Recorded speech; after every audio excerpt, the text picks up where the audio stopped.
All right, I think we are live. Good morning, everybody. Today is Saturday, May 23rd, 2026. We've got a smaller group of free school than usual, but that doesn't mean we don't have very big topics to tackle. We're gonna build off of our conversation last week where we really landed on some concrete, urgent political questions around the US state, its crisis, and specifically how might it collapse? How might the people take power in ways that a state of the whole people might be achieved? And so we really wanted to start with some theoretical foundations and questions regarding the state as it stands now. And Doc, it sounds like you'll be leading us into that, especially surrounding the war in Iran, and then also concepts around the state that may or may not really help us at this time, Lenin and Marx, and then Du Bois' dictatorship of the Black proletariat, but also King's strategy around challenging the state during the Third American Revolution. We'll also bring in the beginnings of a study of the People's Republic of China and what we see in their working out of a state of a whole people, and especially crystallized in their successful campaign around poverty alleviation, which Alice will speak to. And then I'll also just touch on how the Indian state was a profound achievement coming out of a nonviolent anti-colonial freedom struggle that was first led by Gandhi, but sharpened by Nehru and especially Indira Gandhi, which I'll draw upon a recent documentary that our colleagues in India had just released this past week titled, the documentary is titled A Symbol of Courage, Indira Gandhi, and I can briefly report back on that screening and build off of that. But we have a lot to talk about, so I'll let you take it away. Okay, thanks a lot, Kathy. And a lot of what I'm going to say flowed out of our past discussions, but also a discussion I had yesterday with Alice and Kathy about preparing for this. People might ask, why are you all returning time and again to the question of the state and raising the issue of, is there an option other than a violent seizure of the state for the transfer of state power to the people? And if that option exists, then are we not morally obligated to put that option on the table? And I say this, that there's no guarantee that the way we see the future is the way the future will unfold. But I do believe that, as Kathy presented, there is enough in 20th century history, including the Black freedom movement, to suggest an alternative. And maybe we'll talk about the debate within the Black freedom movement during King's time and after his assassination. But I just want to start with, this is the 250th anniversary of the American Revolution. We should be very mindful of that, although that seems like the government and the state of the United States are not too mindful of it and probably don't want to have a full discussion of it. However, we have decided that we want a full discussion of it. In fact, we believe, and I'll just state it again, that in this 250th year, the only way that it makes sense, the 250th anniversary for this time, is a debate between Thomas Jefferson and Martin Luther King Jr. I think it makes all the sense in the world that these two are joined in a discussion about the future. But then there are all these other questions that have to be addressed, including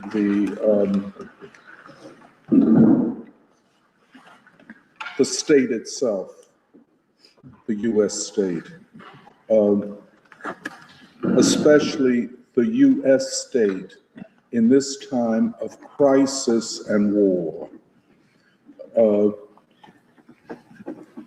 I know that Alice asked me to give a more fuller history or description of theories of the bourgeois state, or what is called sometimes the liberal state.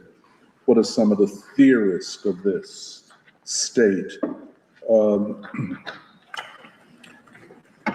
Often discussions of the state are reduced to discussions of government.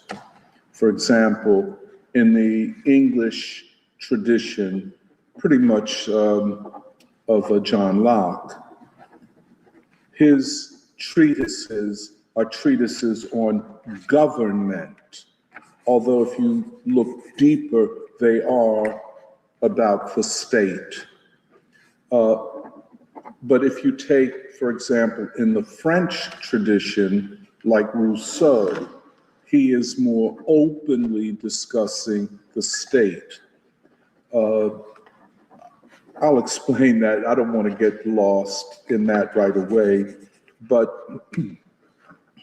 so we have a tradition in the United States, which is the English tradition, of discussing government as though we were talking about the state, or conflating government and the state.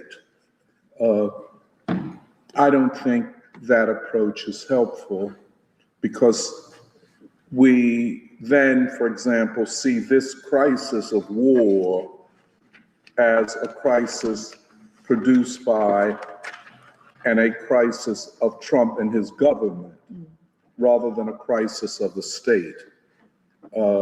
To see it as Trump and so on is to miss the essence of what is going on. Because Trump can be a convenient target and a person to blame for what is going on, when in fact he might be a reflection and representative of deeper processes that can only be understood if we understand the state, the permanent government, the government that does not evaporate or change because you have another president, because of an election. There is something deeper, more permanent, and that is understandable if one understands the American empire, the American war machine, etc. I'll try to get back to some of these questions of theory, state theories. I'll try to get back to it because a discussion like that also brings us into the zone of the writing and thinking, of W.E.B. Du Bois and the dictatorship of the Black proletariat, which also then gets us into a discussion of Lenin and Marx and the dictatorship of the proletariat. But we'll come back to, and Mao, of course, and the debate within the world communist movement over the dictatorship of the proletariat versus the state of the whole people. So we're looking at the 20th century, really, and the revolutionary process and various theories of how to transition from one form of state power to another. I think that makes sense. But I think for us, what makes this such an important and inevitable discussion is the crisis that is before us. The war in Iran and now the defeat of the United States in the war is not just another war, another victory or defeat. It is a world transformative event.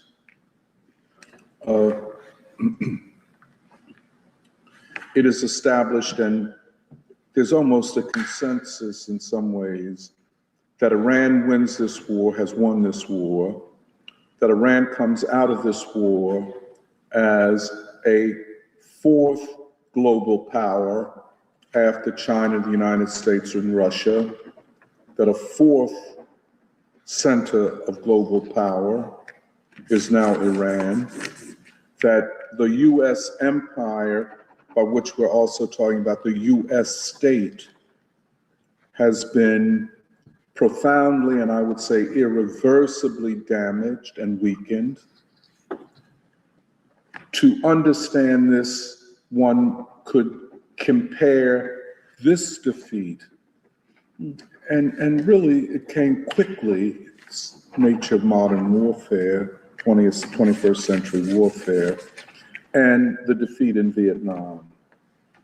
The defeat in Vietnam occurred after many years of probably close to 10 years of American involvement, which was preceded by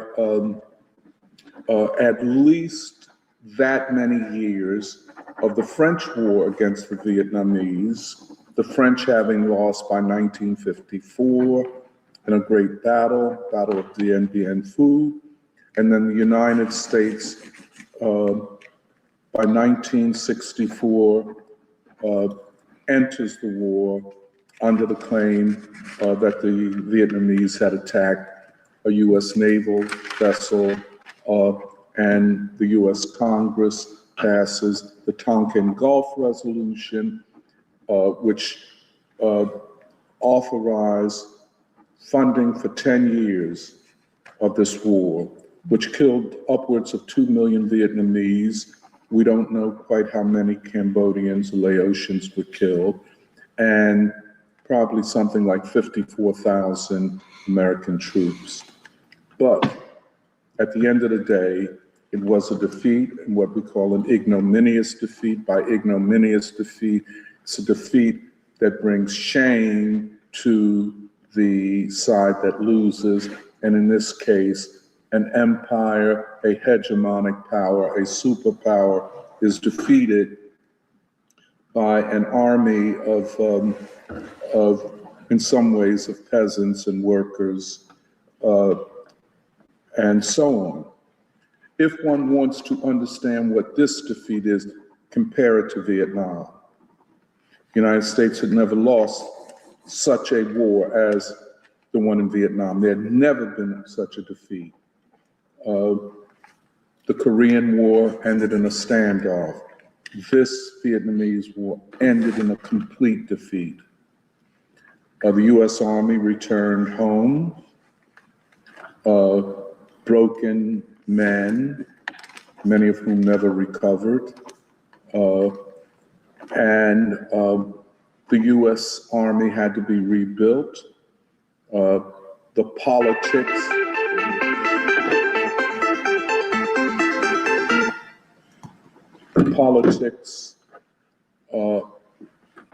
of the Pentagon, of the war makers, had to change.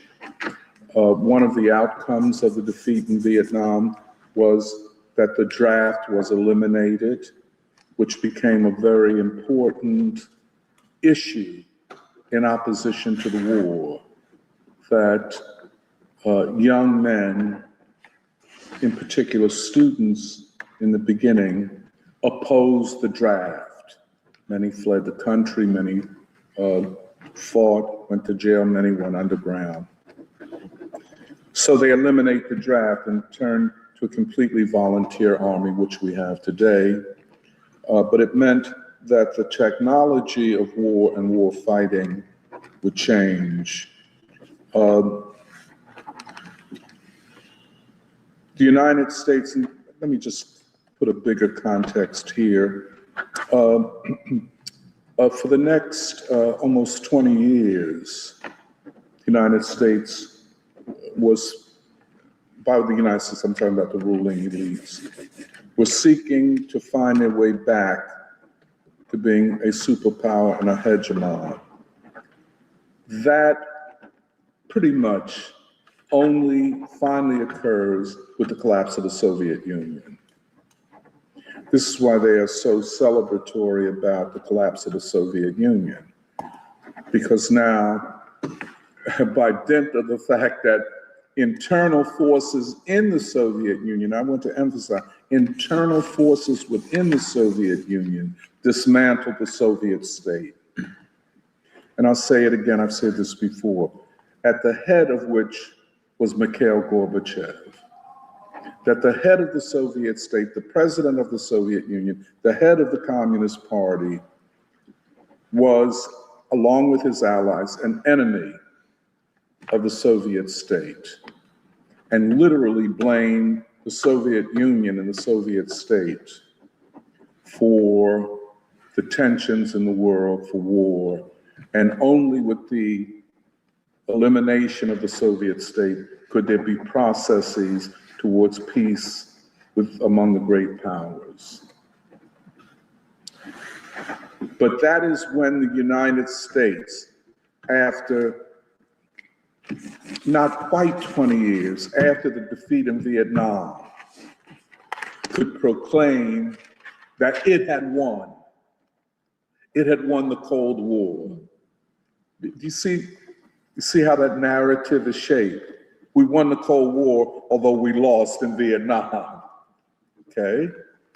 And for a superpower or hegemonic power or an empire, narrative domination, narrative control is very important.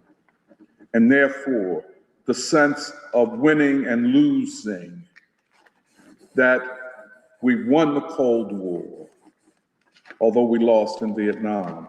Now, here we are, 36 years later, 35 years later, and here you are in Iran, and you lost. See what I'm saying? There is no collapse of China on the horizon. There is no collapse of Russia on the horizon. There is a total defeat, militarily, diplomatically, and one could even argue civilizationally, okay? So if you say Vietnam and Iran are bookends, the United States after Vietnam was not supposed to lose again. We were supposed to win. It was supposed to be the end of history. Capitalism wins. American democracy wins. Okay? That lasted just like the period of indecisiveness between 1974 and 1991 with the collapse of the Soviet Union. Okay? Now this period, 91 to 2026, 35 years, these two bookends. But here another defeat, but even greater than the defeat in Vietnam, which then throws the state and the ruling elite not merely into confusion and division, but a deep crisis of confidence. How do we move forward? And it's always, I remember after Vietnam, I'm trying to create the atmosphere for you all. There was deep pessimism in the ruling elite. How do we move forward? So when Reagan is elected, oh, we got it's morning in America again. All of these slogans, because there had to be a morning after this night of defeat and uncertainty. So Reagan is morning in America, the white man on the white horse riding to the rescue. You know, in some ways, you think about it, it's quite childish, but that's the way it plays out. Now, who is going to be the man on the white horse? Who will save us from a cycle of defeat? How will the great hegemon deal with this decline and defeat? What does it look like when the President of the United States goes to China and the leader of China tells him to his face, "You are declining power, we are rising power, so get used to it, money." You know what I'm saying? It's like the bully being bullied, or the bully having to look his opponent in the eye, and the bully blinked.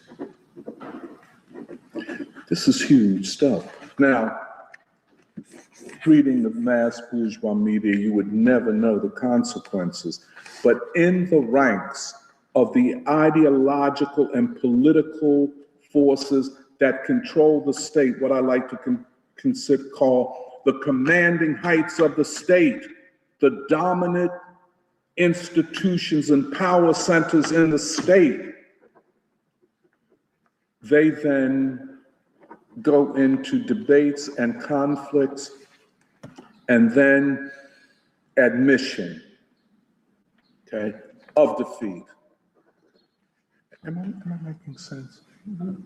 So we're at the point now, they've been defeated, but how do they deal with it? Can they admit defeat? Can they admit what everybody has seen? You see what I'm saying? And now they have begun to admit it.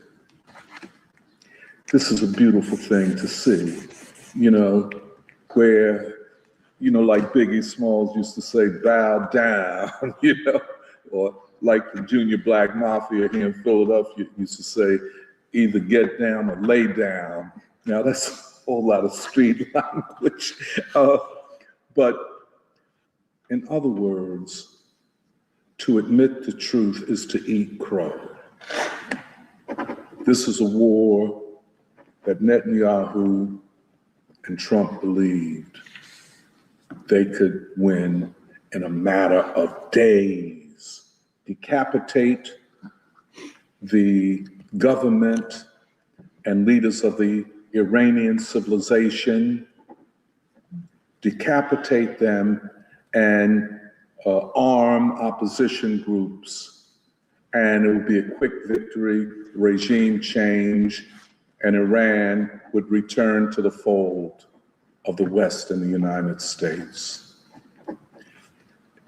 The opposite happened. The opposite happened.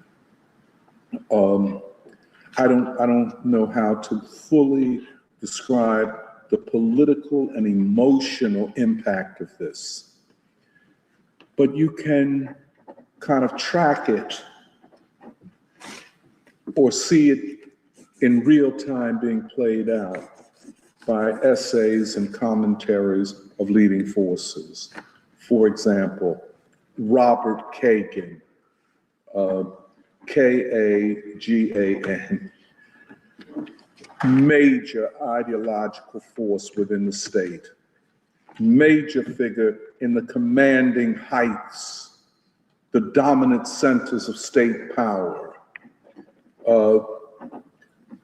And I think to know these people is to know what state power is.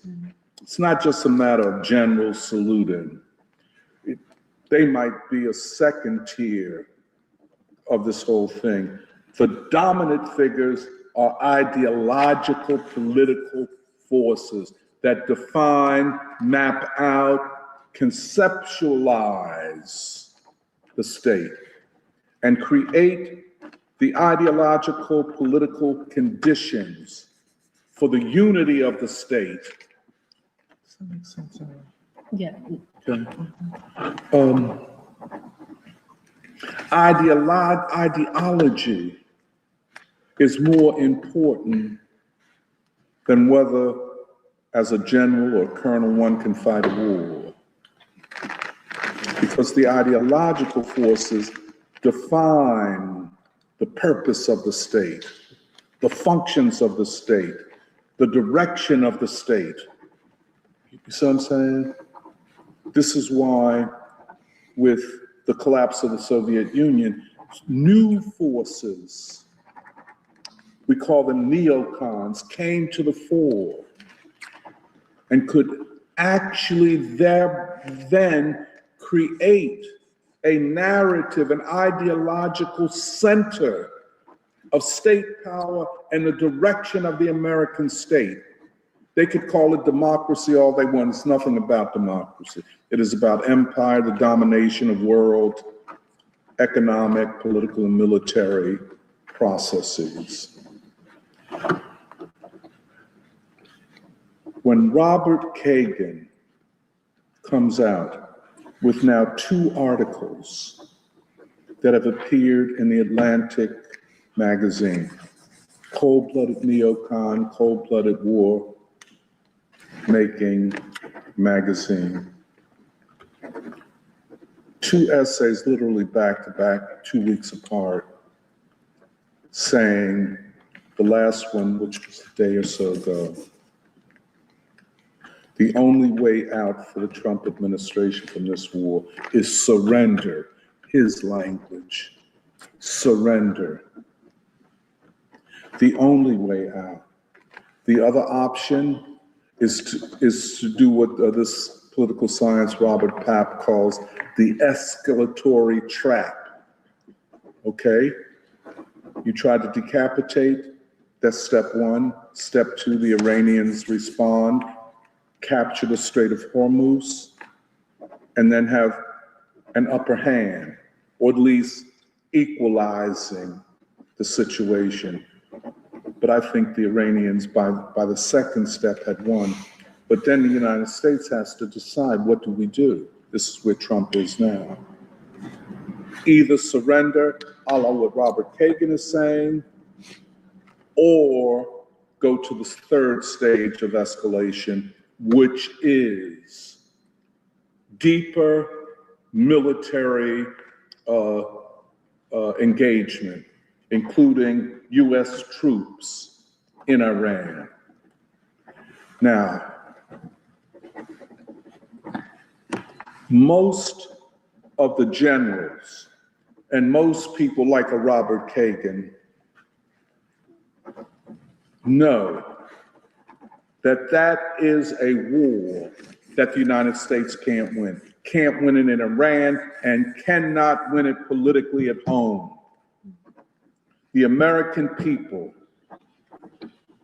will not and cannot tolerate a prolonged on-the-ground war, because everything having to do with inflation and the price of gas, the price of food, the price of fertilizer, inflation will go off the roof, out of the roof. We're looking at, for example, in California, $9 a gallon for gas. We don't know what it would be on the East Coast. That is politically intolerable, not to mention a war that the American people were never consulted about, and when the body bags start coming home. It is politically unsustainable, I'll put it that way. By politically unsustainable, Trump will be done. The Republican Party, for the most part, would be done. Okay. But then there are people like Lindsey Graham, the senator from South Carolina, who says we have to finish what we started. Other people, so who's that cat with that mustache? That was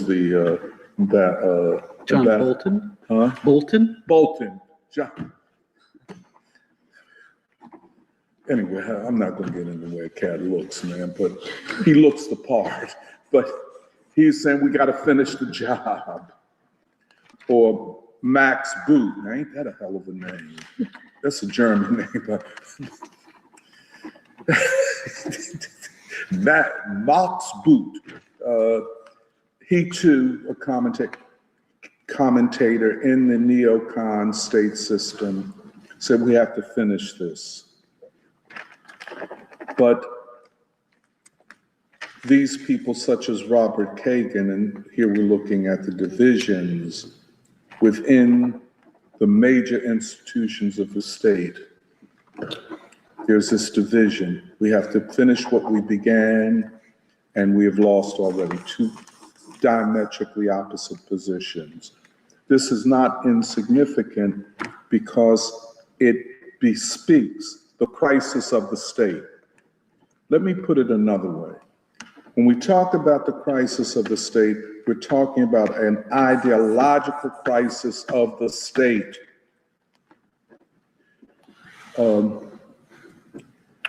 Now I would take a little more time than I have right now to talk about what we mean by the ideological crisis, but just kind of put together what I've said thus far, and we'll go from there. Perhaps at another time or in the discussion, I'll go further into this ideological crisis of the state. But such a crisis suggests that the state could collapse. Is something that I want to talk about more. But before I get to that, let me just talk about the state itself without going into the theories. State theory reached, in terms of the European or Enlightenment model, reaches its highest point with Lenin and Marx, where their theory of the state is organized around a theory of the seizure of state power by the working class. In other words, neither Marx or Lenin go into deep detail in analyzing the state, more or less saying it is an instrument of class rule. That's an important observation, but it does not tell us about how it functions, how it is structured, the architecture, and so on and so forth. But saying that was sufficient for their larger project of the seizure of state power. So if you say, well, what is the Leninist theory of the state? Well, the Leninist theory of the state is the Marxist theory that the state is an instrument of the rule of a class, and it is repressive of the working class and the peasantry in the interest of the ruling class. But a lot more didn't have to be said because Lenin was not interested in knowing the state in detail. He was interested in the seizure of state power. Okay? So state theory in the Enlightenment and revolutionary senses kind of ends about there. And there was a repetition of that kind of, those kind of statements for much of the history of the world communist movement. You know, the world communist movement would split over the question of the state seizing state power versus limiting or transforming the state through elections. So you get the Italian Communist Party, a huge party, or the French Communist Party. They say that the state can be changed or reformed or transformed through the exertion of the power of working people. And thus the state becomes not just an instrument of repression, but a welfare state. See what I'm saying? That pays out social security checks, that provides medical care, that provides education, and so on. Well, we saw the same thing in the United States after the New Deal, after Franklin Roosevelt. The state becomes a more complex organism. It is not what it was before the New Deal, okay? The state before the New Deal would say, more or less, that the state exists to protect the nation from foreign invaders, foreign enemies, etc. but they had an idea of a free market economy, that people would rise and fall based upon how smart they were, whether they could get jobs, et cetera, et cetera, et cetera. Free market capitalism. But the Great Depression changes a lot of that. And in the interest of society, and especially of the capitalist class, the working class had to receive something, that you could not allow working people and elderly people and children to go hungry, to go without health care, and so on. So the state, a part of the state, becomes a welfare state. This would be further deepened with the Black Freedom Movement and so on, where the state had to be a major force in eliminating racial discrimination and on and on and on. So you had essentially what boiled down to a warfare state and a welfare state as part of the state, okay?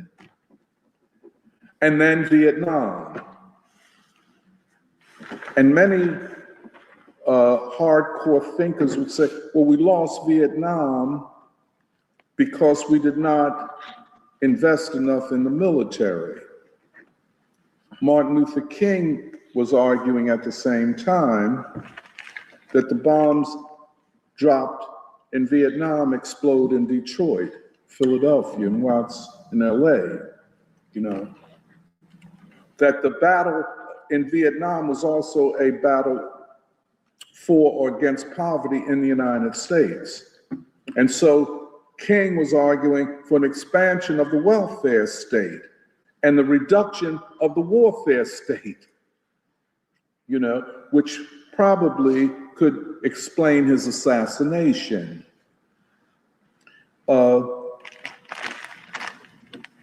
then with Reagan and the city on a hill, it was obvious that it is to rebuild the military. And then Clinton went along with that, of course. And so we then get these wars in the Middle East in the early 2000s, Iraq, Afghanistan, Libya, etc. And all of this represents the reauthorization, relegitimation of the warfare state, of the generals, of the military, okay?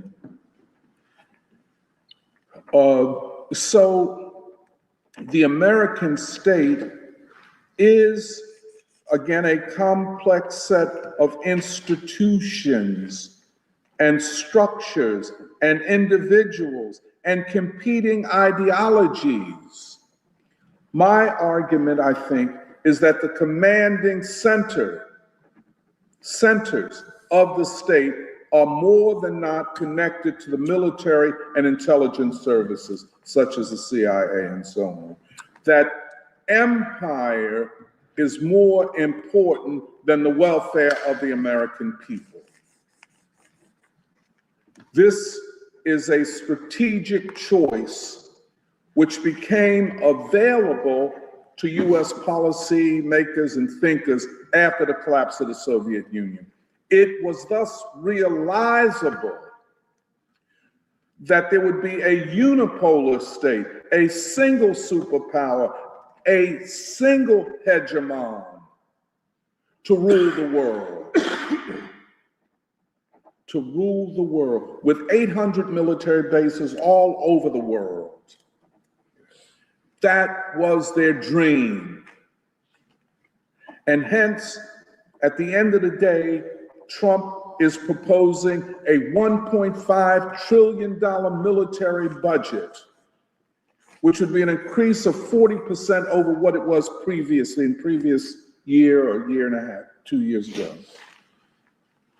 An unimaginable deployment of resources and state resources to the military at the expense of the American people, whose health care, whose education funding, all across the board, would be left behind as national resources go to fund this ambition of empire and military control and the capacity to defeat not just one opponent, but several opponents at the same time. In other words, directly or indirectly, to fight the war in Ukraine, directly fight the war in Iran and with China, all of this at the same time. With AI and satellite resources and controlling information about what's going on the ground, all of this dream of the military domination of the entire world and the defeat of major powers such as China and Russia and Iran, of course. This would take the expenditure of national resources, the likes of which we or no other country had ever seen. The American people would be impoverished and immiserated for the sake of America's warfighting capacity. This is where we are right now. Let me just say a couple other things about the mindset. What they think, and Trump represents this, although this is not his idea. He represents something more than him. That all of the problems that the United States faces in the world, by problems I mean oppositional or challenging states or combinations of states, can be solved through military power. You know, it's so obvious when Trump sends his son-in-law, Kushner, and a real estate buddy, I forget that guy's name, over to negotiate with the Russians over the Ukraine, or sends them to Pakistan to negotiate with the Iranians over the Iranian war. I mean, these guys don't know they're behind from a hole in the ground. And here comes Iran with 70 well-trained diplomats and everybody else saying, well, we want to talk, but we ain't got nobody that we can talk to. These are two dummies. And they're right, they are dummies. But what Trump is symbolically saying is diplomacy is not important. What we are committed to is the military solution to all problems. Now, here they are with an ignominious military defeat. Just to end this part, I just want to say, this type of crisis of the state has never before seen in the United States, not even the Civil War. Can the state hold? Will the state collapse? Will it be a sudden collapse, or will it be a long decline? Will the combination of domestic and foreign forces so come together objectively as to force a crisis and collapse upon the U.S. state? I don't know that there's any other way to discuss, I don't know that there's any other way to discuss this crisis, but as a crisis of the state.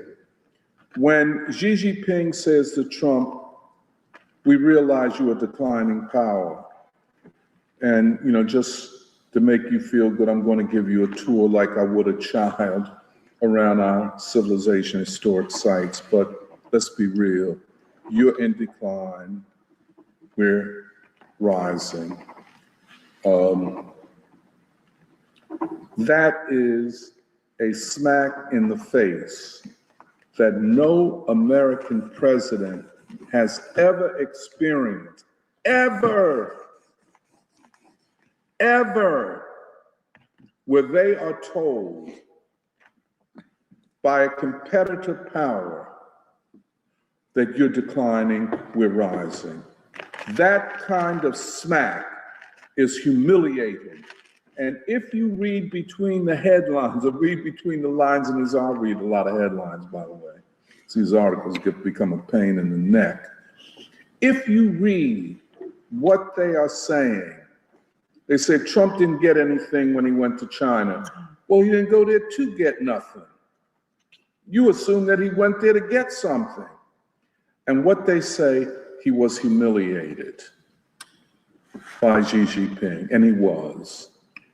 But it is geostrategic. It is two powers, one declining, one rising, one suffering an ignominious military defeat, the other undefeated.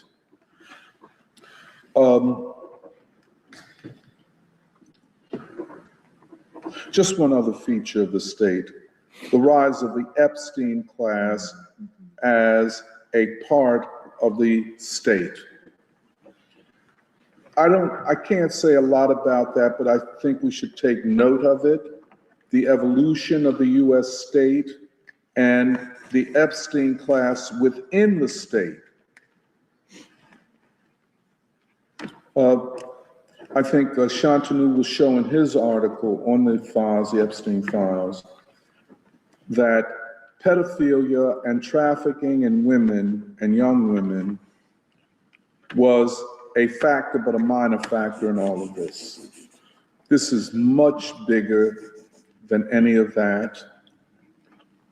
That those who refer to this as the Epstein class are literally saying that a part of the US state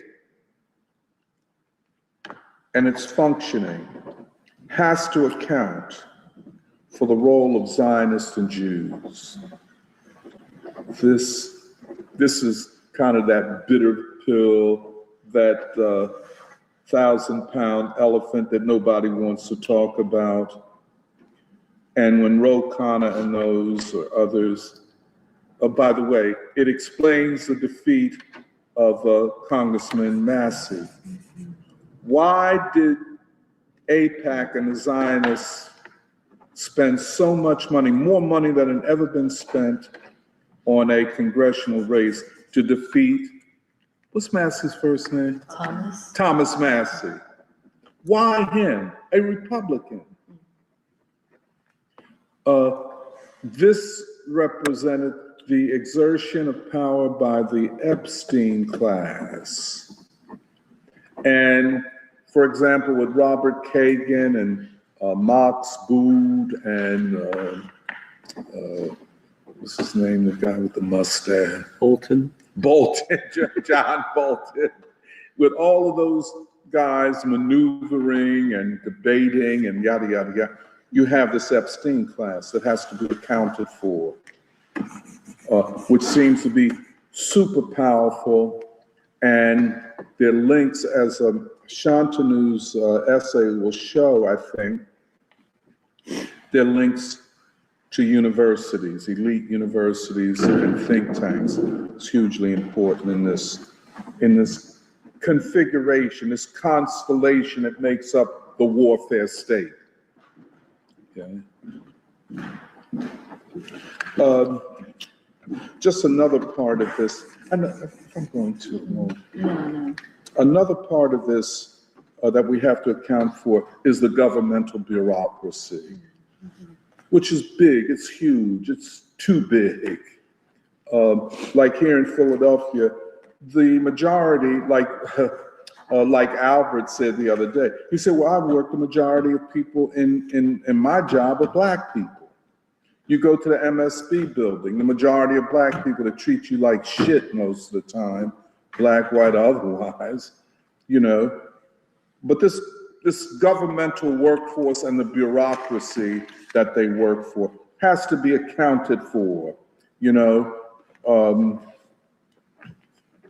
They don't have any ultimate power. They could be disruptive, they could make sure the water is not on or whatever, but that is not the center of state power. The other question is the dream, I put quotes around this, that electing progressives such as Mamdani in New York or Brandon Johnson in Chicago or Chris Robb in Philadelphia represents a challenge to the state or to state power. I argue the very opposite. We'll see the way Mamdani functions, even though he does good things like not attending the Jewish Day Parade. I thought that was a great thing this last week or so. But how far can he go?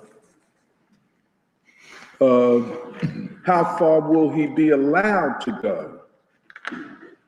And I would say not very far. Chris Robb, I'm glad he won. More than happy he won. Defeating the black misleadership class and the political machine in this city. Good. I want to see them lose and be defeated all the time. Too arrogant, too self-centered, and so on. But, well, how far is that? Suppose the Zionists target him in the next or future elections. Can he stand up to it? I don't know. Okay, what do we see as an alternative? And it doesn't mean, what's up, man?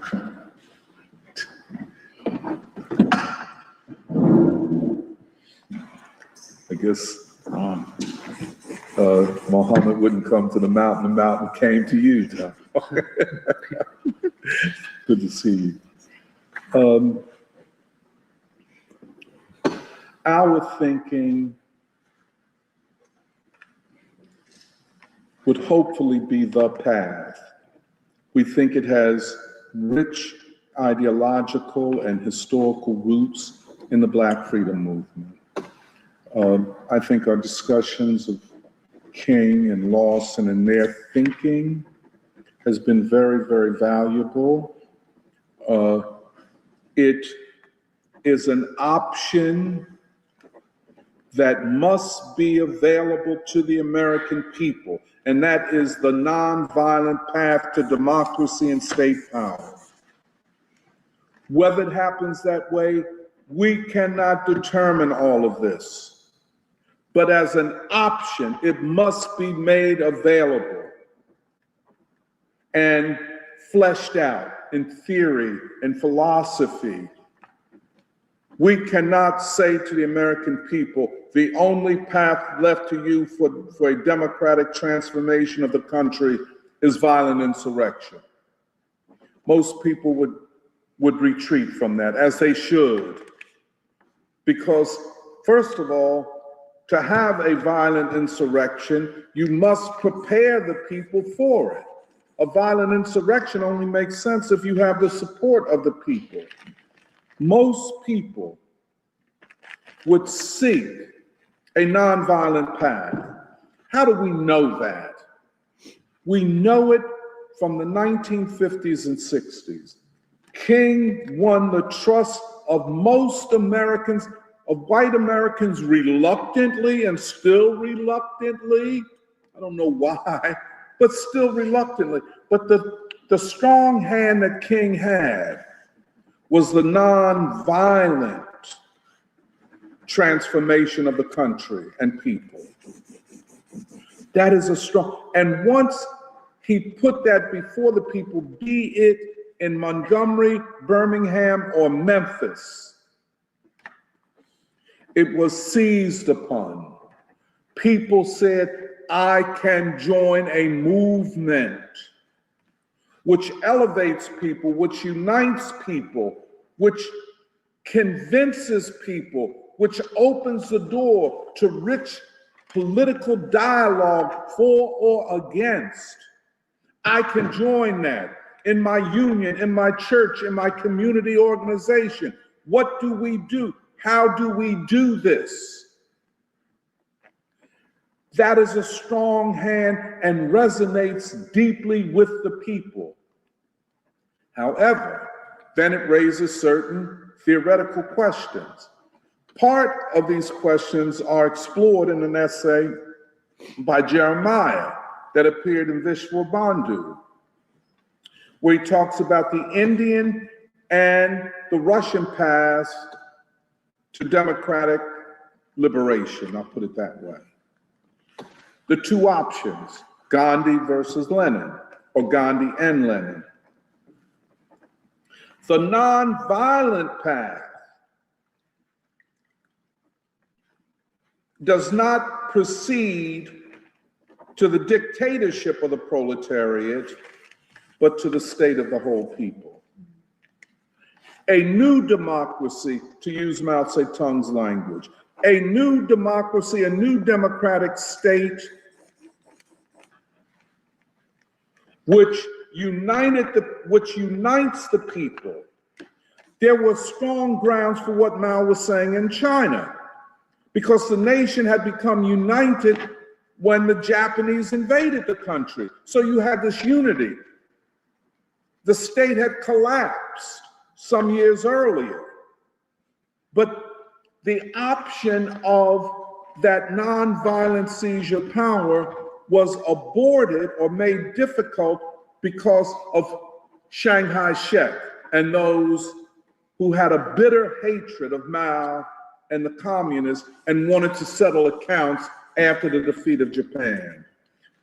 Does that make sense? I know I put in a lot of words. After the defeat of Japan. So a 4-year civil war broke out. But even then, after the communists or the alliance led by the communists defeat Chiang Kai-shek, the question is still on the table: what is the nature of the state? And that is when Mao, on October 1st, 1949, proclaims the People's Republic of China, which is building upon Sun Yat-sen's Republic of China. And Mao then talks about a new democracy where he,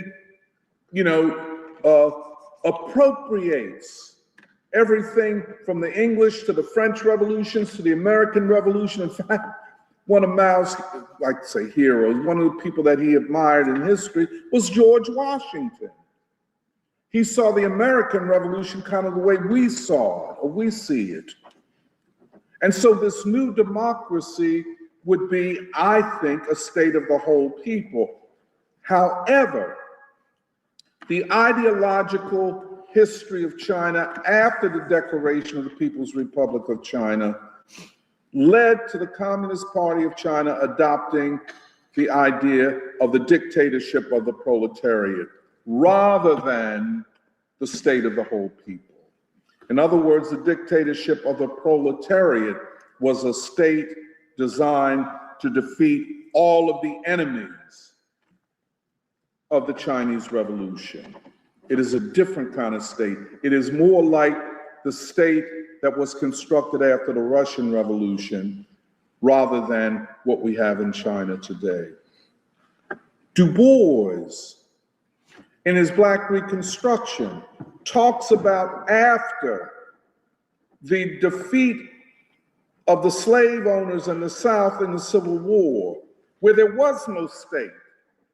There was no state. Du Bois says that in several states of the former Confederacy, in particular, South Carolina, Mississippi, and Louisiana, a dictatorship of the Black proletariat was possible.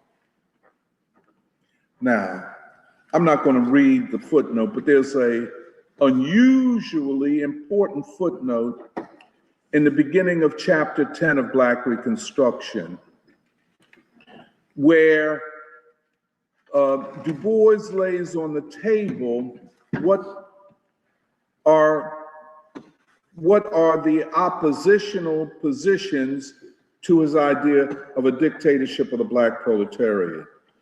He says that some people say you can't achieve the dictatorship of the black proletariat through elections. And he said the other problem is that most of the former slaves were still looking to get land rather than to establish a state. He also says that he originally wanted to name this chapter 10, which is named The Black Proletariat in South Carolina. He wanted to originally name it The Dictatorship of the Black Proletariat in South Carolina. Now, this is 1935. The Leninists and then Stalin's concept of the dictatorship of the proletariat is being discussed throughout the world.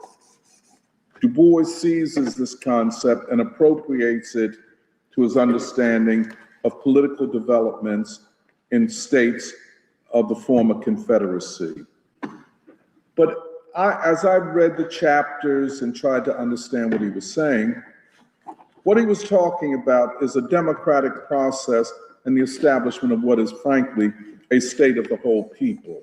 This becomes clear when he examines other states other than South Carolina, Mississippi, and Louisiana, when he examines, for example,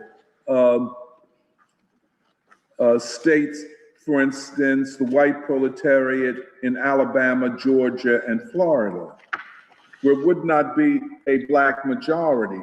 There would be a, well, you could say a compromise between the black and white proletariats in these states.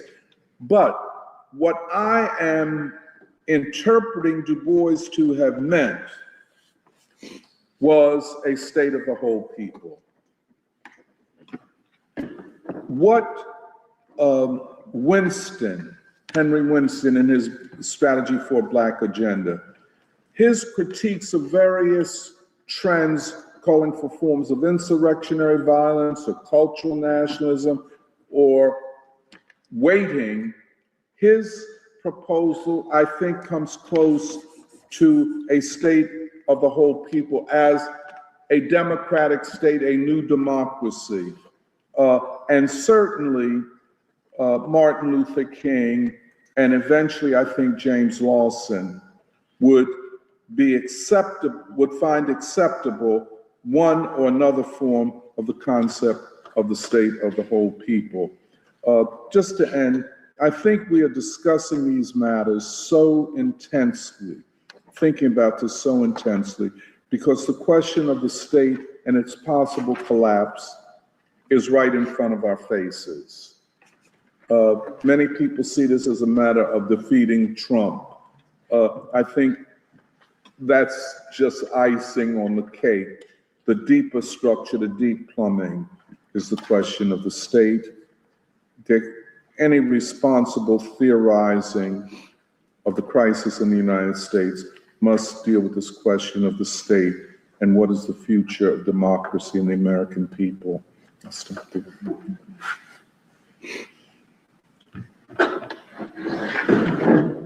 And I know I didn't, we'll do it another time, the theories, bourgeois theories of the state, but we'll do that another time.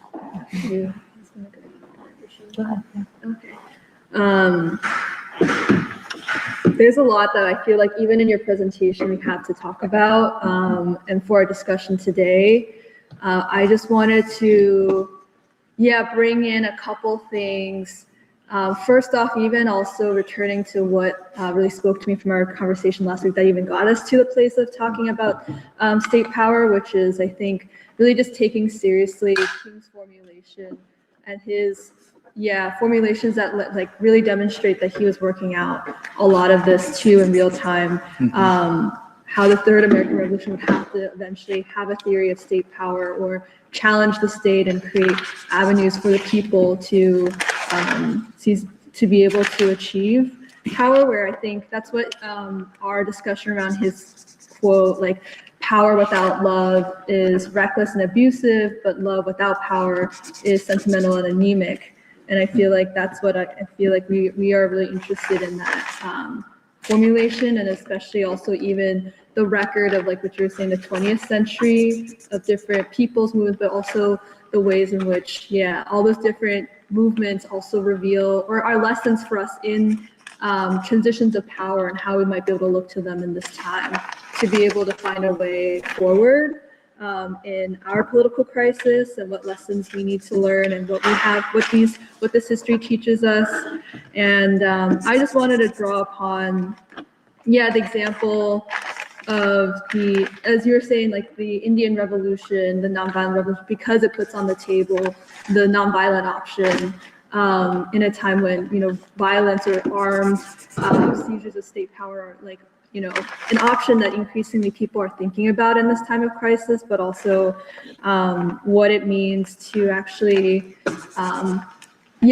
actually answer this question of what a mass movement would have to look like, what it could be to, give people that nonviolent option, where I think I'm most inspired by both the article that we were talking about, Jeremiah's article from Vishwa Bandhu last September, but also recently, I was just mentioning before we started, our colleagues in India, Raju, Nandita, others in their reading group called Nai Talim have put together a documentary on Indira Gandhi titled Indira, a Symbol of Courage, which was released and virtually screened last Sunday, May 17th.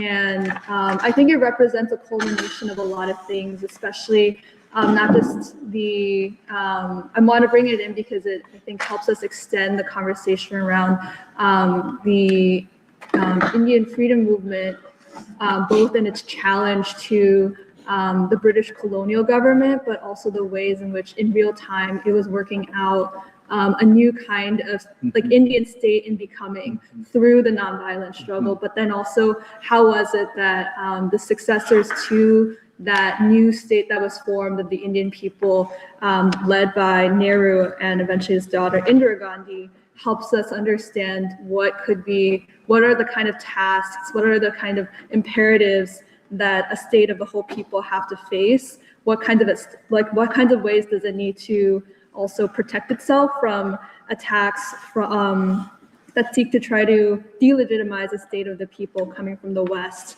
and coming even also that threaten that kind of unity that was so hard wrought and so like that people really sacrificed to be able to build.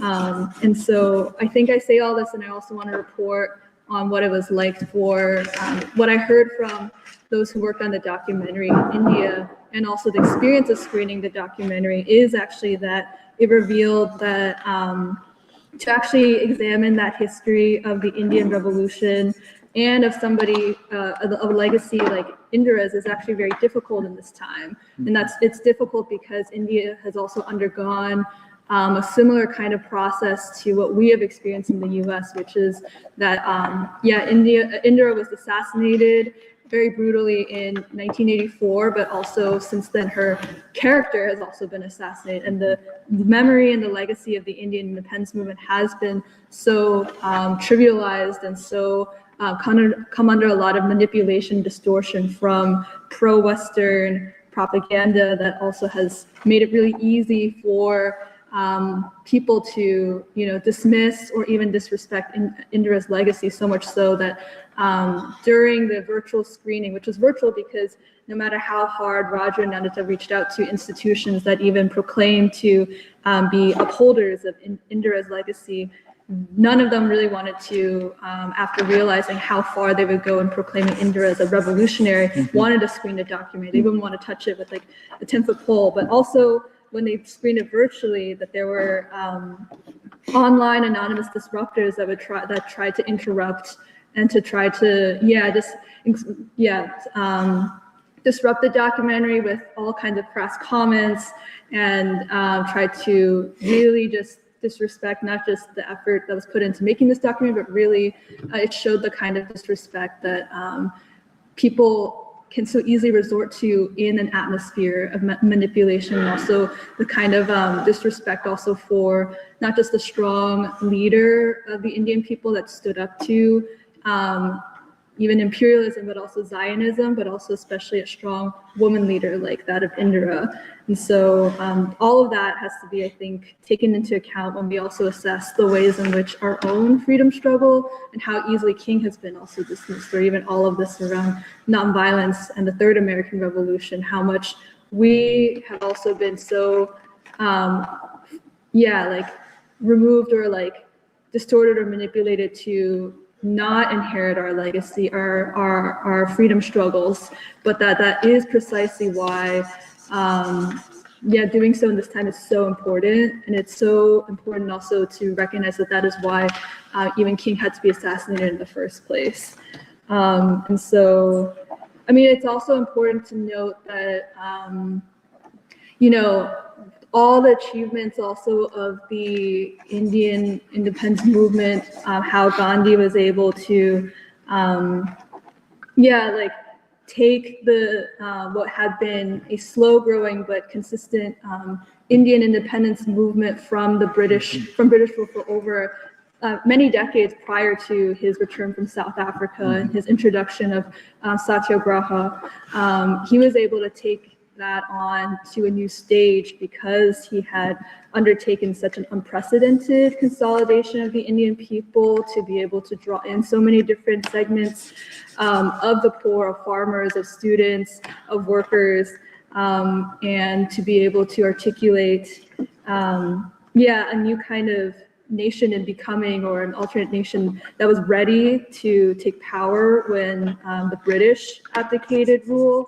I think that was all really important because actually that was what when King and Abernathy and those in when they were inspired by Gandhi with not only the Montgomery bus boycotts, and they were inspired by the example of nonviolence, when there was that gap between the Montgomery bus boycotts and what the next stage of the civil rights movement would become, they asked themselves, like, what would it take for us to be able to not just make Montgomery a blip, but actually a mass movement that would be able to ignite all across the South and to actually represent a real challenge to white supremacy. Like, what would it take for us to achieve our own, like, American Salt March, for example?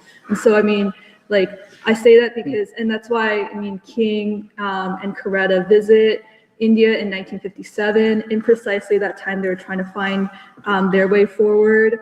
And I think they were basically also learning lessons from, like, Gandhi's movement, but also the Indian state in real time. Yeah. And it really just shows that what the Indian state achieved, even if today some of those things were not exactly yet fully fulfilled, there's still a big lesson that not only was important for King's time, but also for our time. Because I think that was not just a lesson that the Indian state worked out for its own people, but really for world humanity. And I'll go into why I think that is. But yeah, I think actually one of the quotes that Jeremiah references in his article, I think is worth bringing up, and I think we've talked about it before. But the way Gandhi approached that question of what is a nonviolent rebellion, is it going to be like, the Russian Revolution, in a program of seizure of state power? He was asked this by students, and so Gandhi replies, like, actually, a nonviolent revolution is not just a seizure of state power, it's a program of transformation of relationships, ending in a peaceful transfer of power. If the ruling power abdicates and a vacuum is created, a people's organization will naturally have to take over its functions. And so that's, I think, something that is worth thinking about when it comes to us working out what a nonviolent revolution would have to achieve in terms of being able to create, like, an alternate people's power, like, organization of even moral authority that eclipses the, like, declining illegitimacy of a dying or illegitimate like ruling power. And so I think that's the question we're basically trying to work out in real time right now for, like, the 21st century, for right now, like, what will it take as we see the decline, as you've, like, really, like, really, like, laid out in really clear terms, like, the decline of the US state in its own legitimacy needs to also be matched by like a rise or an ascendancy of the American people's self-organization and alternate, peoples or revolutionary democracy. But where is that going to come from? How is that going to come about? Like, what needs to happen? And what institutions or figures or people would need to come together for that? And can we even, for example, take Philadelphia as an example of where we could see something like that happening if we wanted to go so concrete as to do that? And so, just going back to the Indian state for a moment, I just wanted to see if we can distill several lessons that came out of even the state that was achieved out of the 1947 success of the nonviolent anti-colonial struggle against the British, and see if there's something for us to also learn about what it also meant in real time to create a functioning Indian state that was responsible to the people that had created that movement. And so one thing I wanted to explore was also something that Jeremiah brought up in his article, that unlike the American Constitution and Bill of Rights, which includes all these different ways in which the people are protected from the abuses of state power, the freedom of speech, freedom for assembly, or the right to bear arms, that's one way of understanding state power, or the rights of the people in relation to state power. But actually, the Indian Constitution also includes not just articles, but also these directive principles, which I think we've talked about before. But these directive principles include things like the alleviation of poverty, the ensuring of that children are educated, things that really show that the Indian state has to be responsible and answer these mandates to the people. And I think those are also things that Nehru attempted to fulfill in very concrete terms by initiating these 5-year plans, sort of in this attempt to plan the economy in even socialistic ways for this new state to be able to fulfill those objectives. And it's also continued by Indira when she also began a campaign to remove poverty in the 1960s and 70s when she assumed power. And she even says that she had to correct the ways in which the government was even straying away from the people. So actually having to return a state back on track to being closer to the people and re-strengthen the bond between them and the people.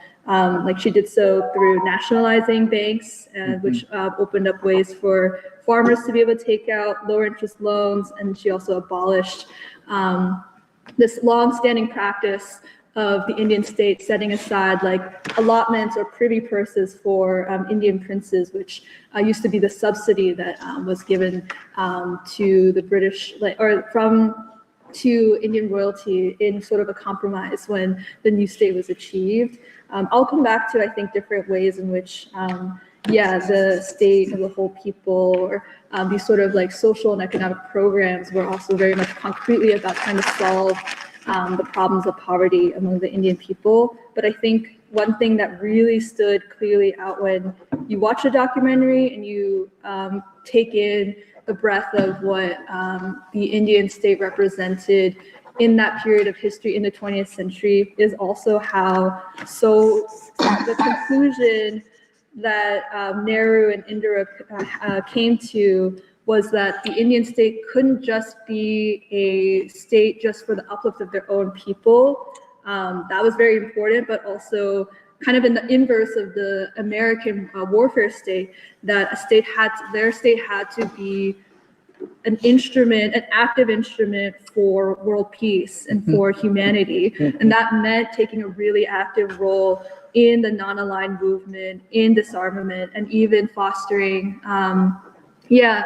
solidarity with African and Asian movements for freedom, but also this growing Pan-African and Pan-Asian movement, and to be able to also directly stand up to the threats to humanity, which include neocolonialism, Zionism, apartheid, imperialism. And so it's the reason why taking nonviolence into even a higher stage meant that Nehru had to play a huge role in the Bandung Conference and work alongside leaders like Nkrumah and Nasser of Africa, and then also to be able to actively participate in the world peace movement and to be able to also even grow and foster leaders like Ramesh Chandra and E.S. Reddy, who are both coming out of India, what I think is just really significant. And to be able to also stand with the Palestinian people, to be a very steadfast friend to Yasser Arafat, to be able to also stand alongside Vietnam, as you were saying, against U.S. aggression, with Fidel in Cuba, and to also really also not be to also play an active role when Bangladesh in 1971 experienced this brutal military crackdown from Pakistan, which really was a systematic genocide of its civilians. Indira really insisted that she could not stay passive, or India could not stay passive and neutral in such an instance, but rather sheltered refugees who are escaping from that conflict, but also to be able to send troops to protect peace, to be able to to be a spokesperson for peace in that region, and to be able to allow for self-determination of the Bangladeshi people was really important. And also, not to mention even the way in which the Indian state actively was a friend to, the Black freedom struggle, especially with King and Coretta's visit, which I touched on in 1957, but also after King's assassination, to host Coretta to be able to accept an award that was meant to be given to her late husband. Indira directly gave an award to Coretta instead in, I think, 1969. And so that's a continuation, or at least I think one way we could see it is a continuation of the relationship that Gandhi had with Du Bois. We know that the two of them had corresponded in their lifetimes, and that, all of these ways in which I think the Indian state just played a very active role in the world at this time. And to, just think about the ways in which, if we are to also think about a state, and creating a new kind of American state that would also be responsible to peace, it would also have to be responsible to the peoples of the world in a similar way, to be able to refashion the American state maybe from an instrument of war and into something very different. And I think that is something that it sounded like the thinking of the Third American Revolution, the Black Freedom Movement, was on because of Coretta's participation in the World Peace Movement, and Abernathy's participation in the World Peace Council after King's assassination. And it's like one of those things that, in terms of what kind of trajectory they would have taken if King had not been assassinated, but more increasingly, like what it means for us, like when we think about what that state would have to be in the 21st century. And I mean, that's like the important thing also is to remember that, as we were mentioning before, I mean, Indira had to also withstand such severe attacks, which, I mean, even starting as early as the, in 1947, the partitioning of South Asia into so many different states, which led to even the breakout of the conflict between Pakistan, Bangladesh, and India. But like even so, into the 60s, 70s, and 80s, during Indira's time, there was so many attempts to delegitimize that government and to be able to contest the direction of the Indian state. There were so many different internal threats where sectarian movements were stoked, and really the differences of religion, ethnic groups, and linguistic differences were really exploited and led to a lot of destabilization across India, but also especially we can't forget that that's connected also to the external threats India faced from the Nixon administration, which in many ways was both like covertly but also openly hostile and antagonistic towards Indira's government. And that also includes, I think, CIA attempts, as well as the Israel the Israeli, I think, attack upon the Indian state as well. And I mean, even it's worth even noting that, and I think the documentary does a really important job of showing that there were even, like, within all of these different pressures, among all these different threats,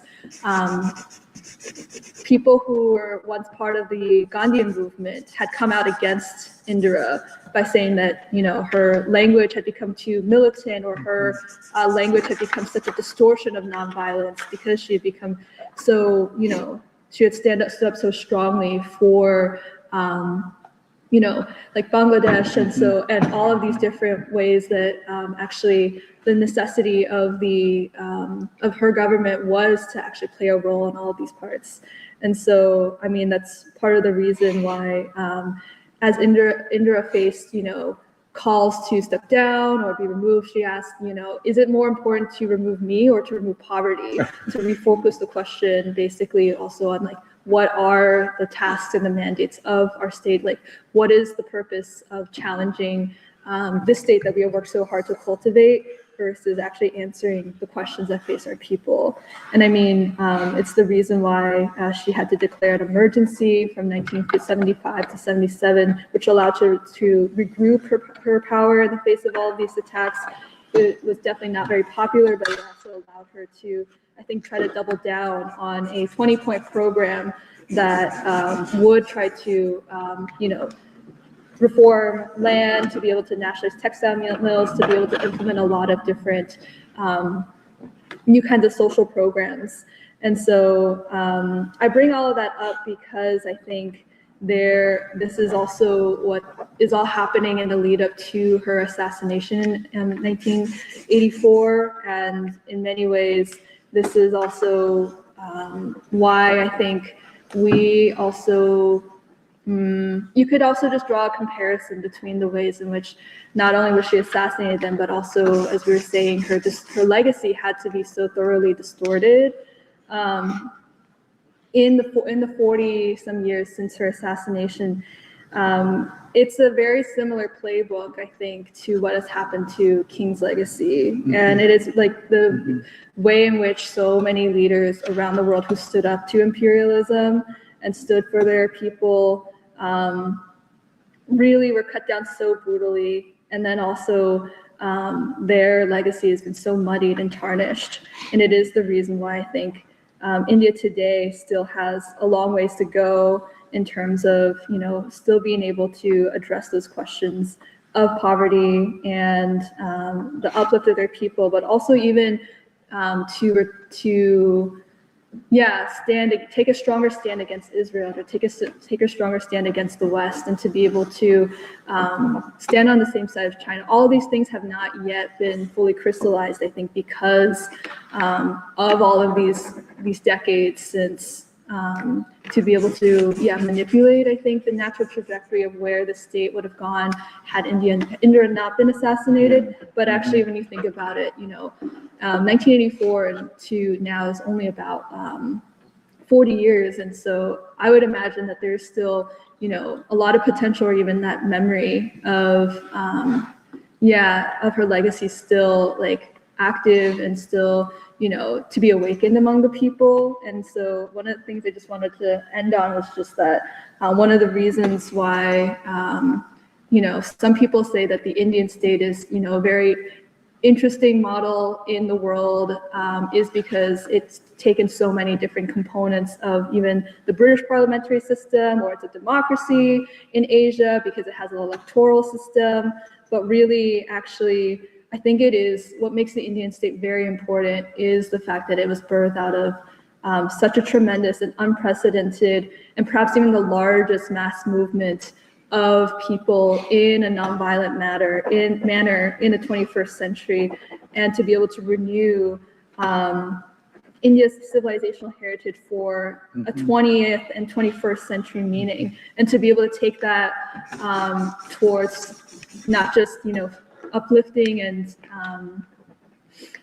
standing for its own people, but to also show the ways that a state can actually also play an active role in the affairs of the world and stand for peace in a way that like really shows that the capacity of the state is not just limited, I think, to like what states have looked like before that do not come out of like a nonviolent revolution. And so I just really think that there's a lot to really be able to draw upon in terms of like that legacy and what we are trying to search for in the 21st century in this time of political crisis. But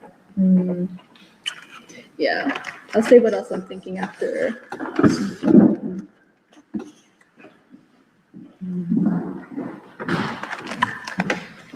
I guess this is a lot, I feel like, for a conversation in terms of what we're trying to address as free school. And even for myself, I think I was trained in a more scientific background of the natural sciences, biology, chemistry, so forth. And what I'm realizing in this conversation is that in order to understand the conditions of ordinary people and also their betterment, there does need to be a discussion about these complex and complicated questions of the state and what is the state, because you're unable to really address the root of the problem of why there is poverty, why is there war, unless you understand what are the commanding heights of power and that control power. And so I say my background because I say this is something that is difficult for many of us who may not have that training in political systems, in state systems, in governance, but it is something that we must study in order to understand to understand our society and why it is the way it is, and also for the paths forward.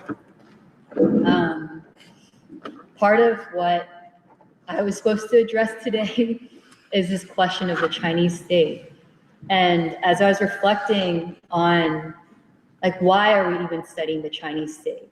It's not just because I'm Chinese or, people, there's also a fascination with China and the rise of China today. But I think the reason why myself, and I think also the free school, is interested in this question is for a couple of reasons, some of which Doc and Kathy also touched upon. I think being Chinese, I do have the opportunity to visit China so often. And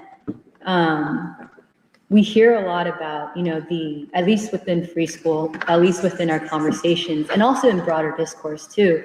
And one of the main focus is, how does China in 1981, let's say, so this is like 2 generations ago, where there is such immense poverty, go down to 0% in extreme poverty, so in eradicating poverty. And that question, I don't come from an extreme, like one of these families that are going through that.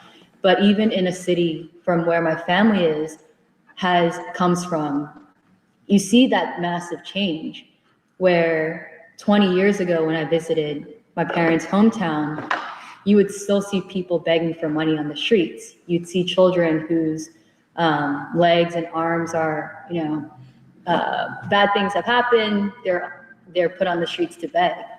And within 1 generation, you don't see that anymore. And the city has completely changed, and in the sense of, the building of parks for people, the building of subways that oftentimes are actually free for the people as well to commute, all of that. And that's not, I think some people may say, oh, it's just that one city.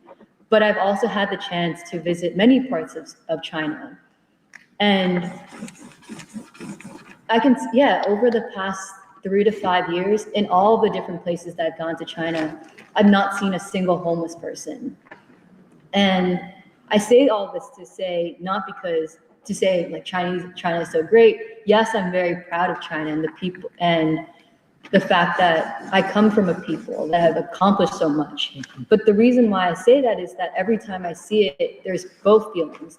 This feeling of pride, but also sadness and also intense curiosity of when I see these cities in China, such as the one that my family is from, I think of North Philadelphia. I think of the poverty and the homelessness of places in America. And I wonder, how is it that this can change? What are the ways in which this can change so that people are not homeless, people have jobs, people do have a better standard of living, and that within our lifetimes in a city such as Philadelphia, we can see change as well. Because, because I think there's a lot that people are told here, which is that things can't change. You know, it takes time or all of this, but something in China has proven that things can change and time can accelerate as well, where it's not that you just wait. So I think that's one thing, which is one thing. And then two is this question of transitions of power that Doc was speaking to earlier, and Kathy was also speaking to earlier.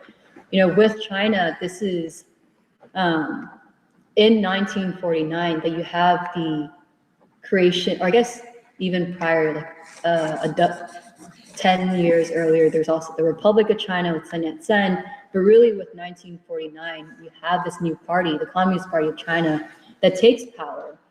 And with that, the ideological center in which contrasted with the US in terms of, or what I'm trying to say is that in 1949, there is a decision and there is a seizure of power. And I think that's a convoluted term, but that there is a party that now is saying the party and the state have to serve the people and have to serve the interests of the people. And how did this happen? Because prior, there is the dynastic system. There is the civil war with Chiang Kai-shek. And so how does this happen? How does the country unite to become what it is today, where there is a unity actually of the state, of the party, of the governing institutions, and of the people? And I think that still needs to be worked out, but at least in terms of what I've tried to study is that last week I had said China is easier to study because in some ways all these four dimensions are on the same page, whereas in the US it's not. You do, I guess in some ways, the state and the two dominant parties, there is a common ideology, but then the government is left out. It's government in terms of like the governing institutions of the people, you know, the tax system, the I don't know, the municipal services, so forth. It's not a priority of the state to serve, to have these governing institutions actually run and serve the people. And so that is the US, these four dimensions of the US are so different from, it's different and complicated to understand because there's not a single ideology and direction versus the Chinese state, which is that in the studies, and when I say studies, in preparing for this week, there are two series I was going through, and they're like massive series. One is the governance of China. So I don't know if people have seen it. It's like there's a face of Xi Jinping on it, and there's 3 volumes, and they're thick volumes on the governance of China, the philosophy, what it looks like. And then there's also a 3-volume series as well that's entitled The Ideological History of the Communist Party of China. And so I was drawing upon those two in order to understand these questions of the state and the party and governance and the people as a case for us to study when we're thinking about the United States situation. But I think in studying those two, what was something that really stood out is that, one, the fact that these two series even exist, because it points to the fact that the state is an ideological institution. whether it's obvious or not. And when I say obvious or not obvious in the United States is that there is a ideology upon which the state operates, but no one's saying, hey, this is what we stand for. Instead, it's covert in terms of we are a nation that is an empire, that is war hungry, so forth. But what essentially these two volumes point out is that all states have an ideology that it's operating in. And with these two, you get a sense of, okay, how does the Chinese state operate? And it's just also to even put together these two volumes does require a level of intellectual rigor. And ideas and a focus on ideas. And I think this is also what we were talking about last week too, which is that with the United States and China, you do see that there is a huge emphasis within China on the role of ideas and the role of intellectuals in running the state. Yeah. The two sets are 3 volumes each. Yeah, 3 volumes each. And it lays out essentially what is the consolidated vision, operations of the state. One goes more into, the ideological history. One goes more into the governance, the day-to-day strategic and operating governance of China.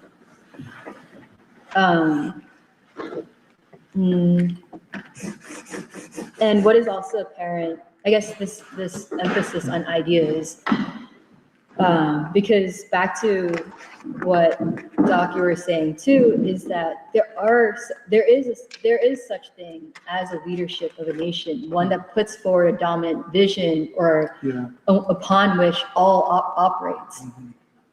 And where there's an ideological and political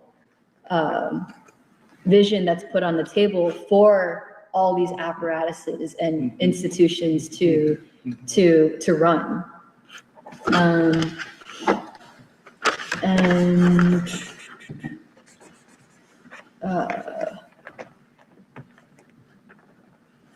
And I think what's also very interesting too is this understanding of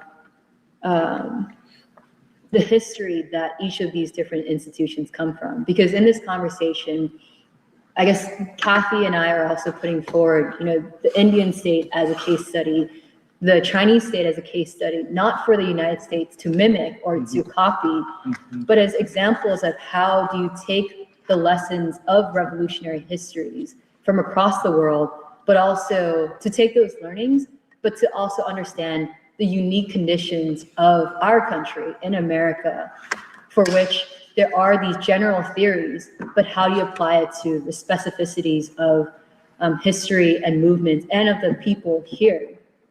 And I know, at least for China, I know in looking through I haven't finished both series, but in looking through these series, what's apparent is that they do turn a lot to Marxist-Leninist theory and the example of the Soviet Union.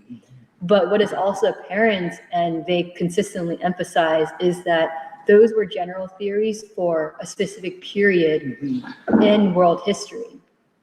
And for China, in order not to be dogmatic, while also taking the lessons of history, is to constantly reassess these theories for the conditions of the Chinese people. And so one of those things that they had emphasized is that state and governance systems adopted by country are determined by 3 different factors. And I think we can assess whether or not these factors are also relevant for ourselves, which is 1, the history and culture of a nation, the nature of its society, and its stage of economic development. Could you say those again? The history and culture of the nation, the nature of its society, and 3, the stage of economic development. And I think what I take away from this is essentially how at each stage of a nation's development, you have to reassess, like, are there questions that we have to revisit, or actually have you advanced to the next stage? And the reason why I say this is oftentimes we talk about the third American Revolution and what is unfinished. But part of what we're trying to understand is what were the gains of that revolution upon which we continue to move forward, such as the question of race war. Is that still something put on the table? Is that still something on the table? Or is that something that the Black freedom movement of the 60s had taken off the table, and what remains unfinished? And I think even for China, I think something that's probably also relevant in their conversations is that stage of economic development, where with Mao and the formation of the Communist Party, China was largely an agrarian society, but therefore the role of the state and the purpose of the state is different, where China now has industrialized. And so the questions that the country is addressing is different. And I was wondering if I could ask a question about the Chinese state. Wait a minute, John. No, okay. yeah, I mean, if it's a quick question, sure. One question I had is, when you look at cities like Shanghai and some of the newer cities, there are American companies there. So the Chinese, are they practicing some type of capitalism as well? Because China is developing billionaires and so forth. And I was told, I was in Beijing once, I was told by somebody in Beijing, the Chinese citizens are encouraged to invest in real estate because they're building skyscrapers all the time. So I was told that they actually invest in real estate, like some of the people who have money, they actually do that. And that the Chinese contractors are in Africa now building infrastructure. And I assume they're doing it for profit because they're in Nigeria, they're in Egypt, they're in West Africa, and they're building roads and so forth. And they're also in Kenya building stuff there. So all of this is done under communism. I find that hard to believe. And then I was told that the level of surveillance is very high now, and that the Chinese are advanced to the point where they're not using paper money now. They're using a type of a digital currency. Everybody's on that. So therefore the government can monitor everything. Yeah, I think there were 3 questions in there, Oh, so okay. I'll take my time to respond to that. I think the first one, repeat again. The first one is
have a deep relationship, or there's a deep connection between the business and the state, and it's not the business telling the state what needs to be done, but there are certain controls. So for example, there are companies within China that, I think recently, I forgot what company it was, that was trying to circumvent Chinese policies of being sold or acquired by Western companies, and the Chinese shut that down.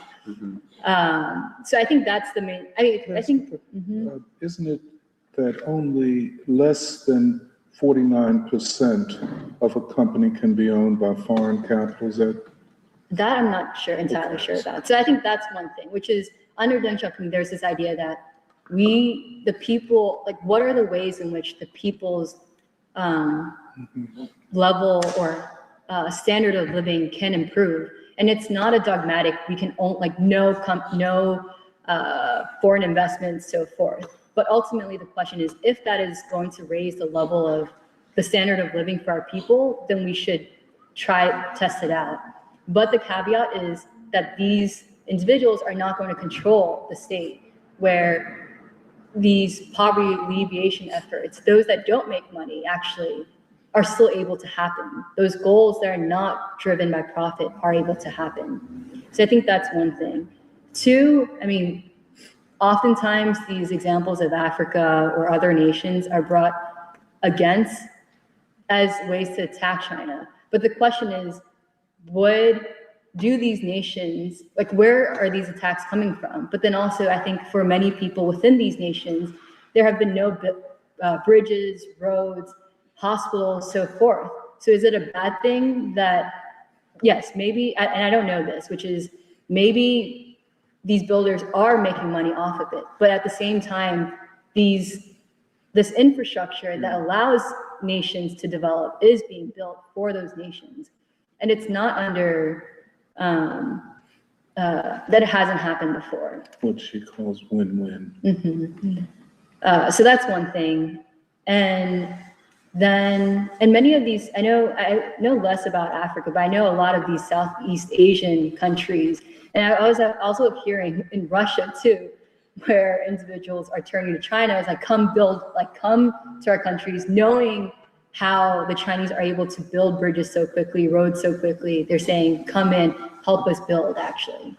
That's the second thing. And then the third thing, what was the third that you said?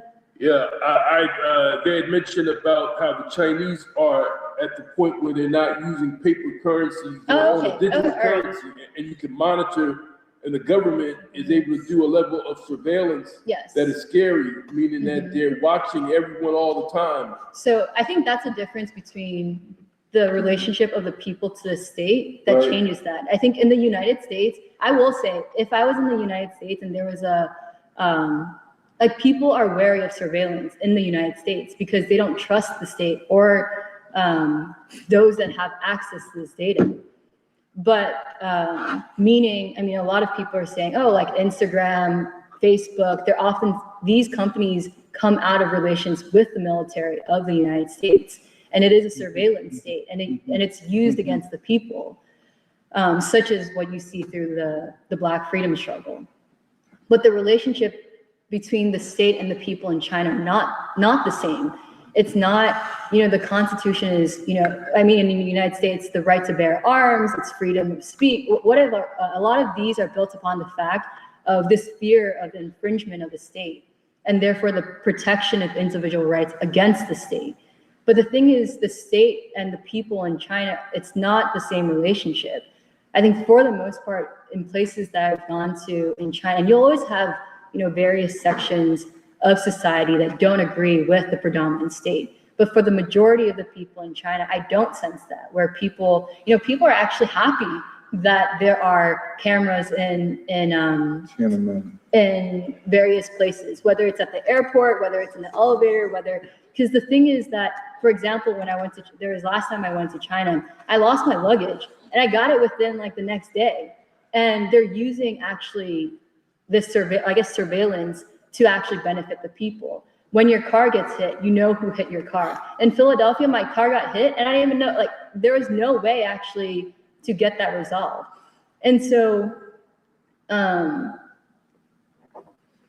But, So I think two like, different things. isn't that a function of the Han Chinese culture? The fact that you have a homogenous people, whereas in America, you got all these different not- cultures. Yeah, and I think, So it would be a problem for people here where people come from different cultural experiences, where somebody is homogenous and everybody's Han Chinese.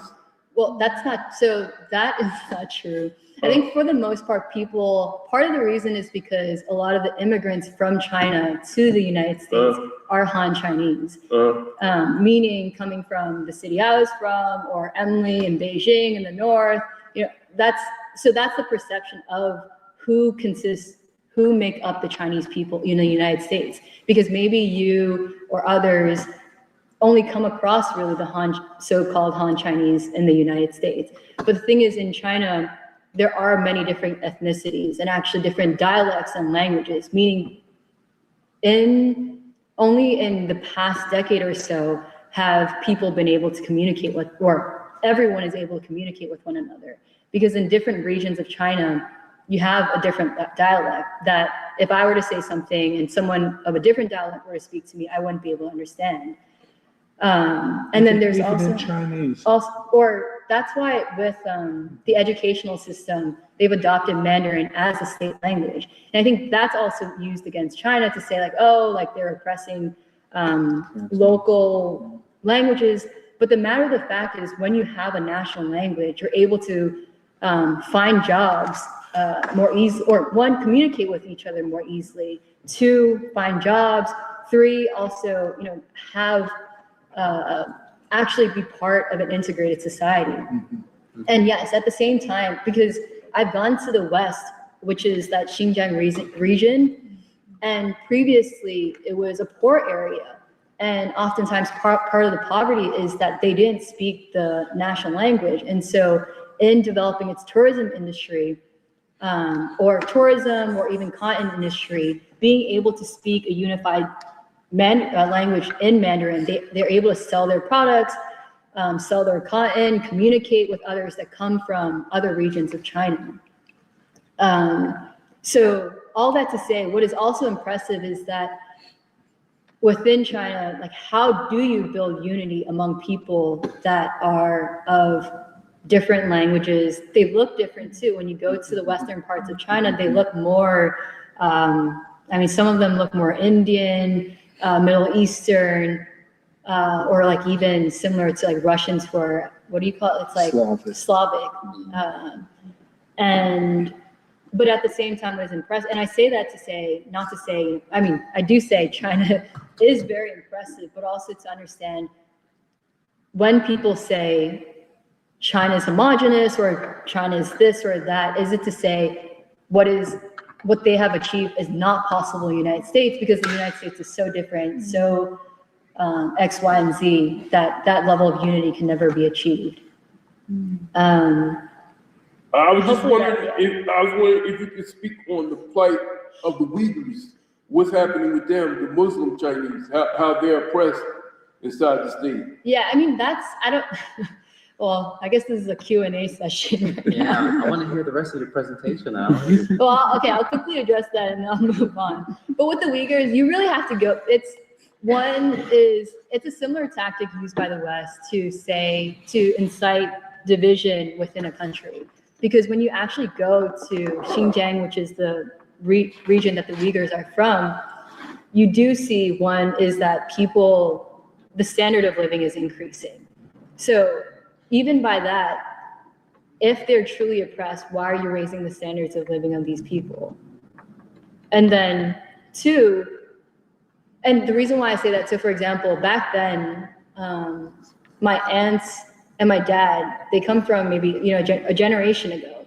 And when they were growing up, they were like, oh, we would never have thought to go to Xinjiang, because it was poor, there was violence, and a lot of it was not developed. And so when they were younger, they were like, oh, it's a scary place, we're not gonna go.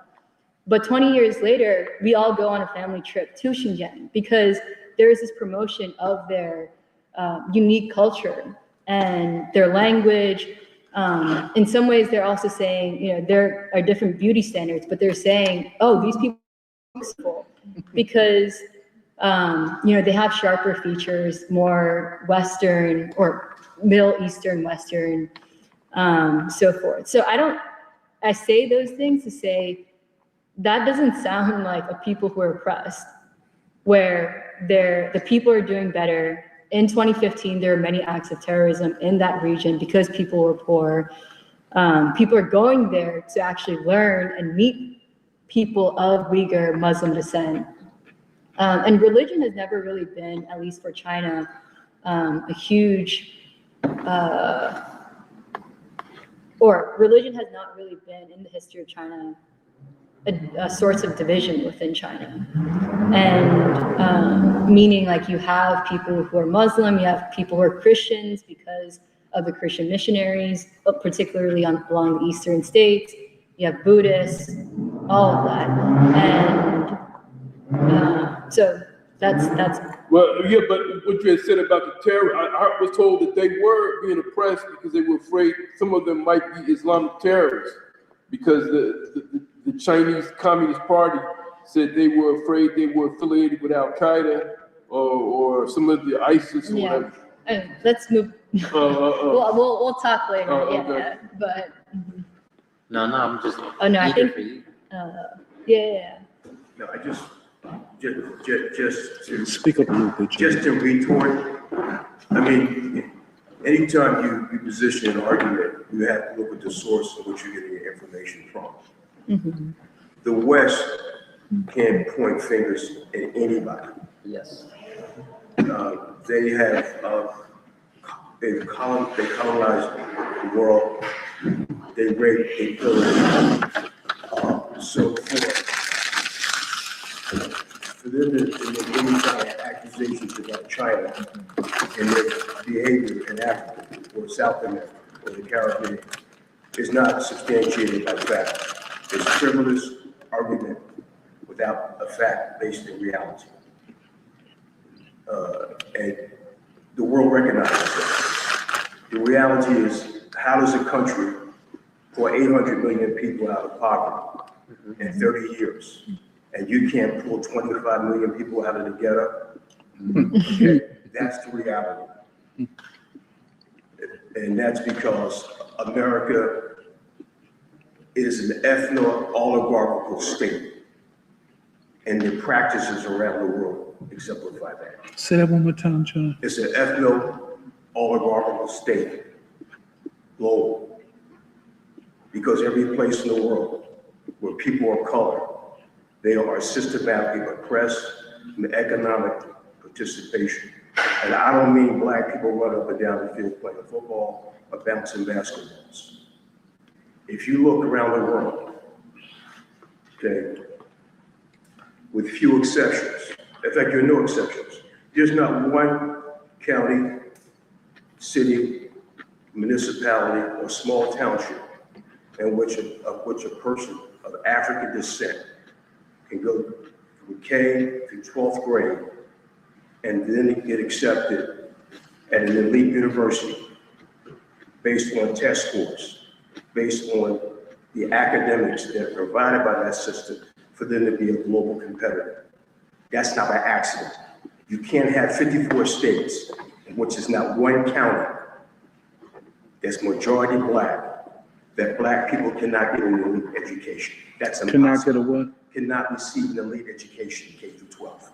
There's not, give me one city, one municipality, one township, one borough, give me a village in which is predominantly black, that African Americans can attend in this United States of America, K through 12, and get an education that allows them to walk the corridors of Oxford, Cambridge, Harvard, MIT, any of those institutions in the field of STEM or in the humanities. That's not by accident, that's practical, okay?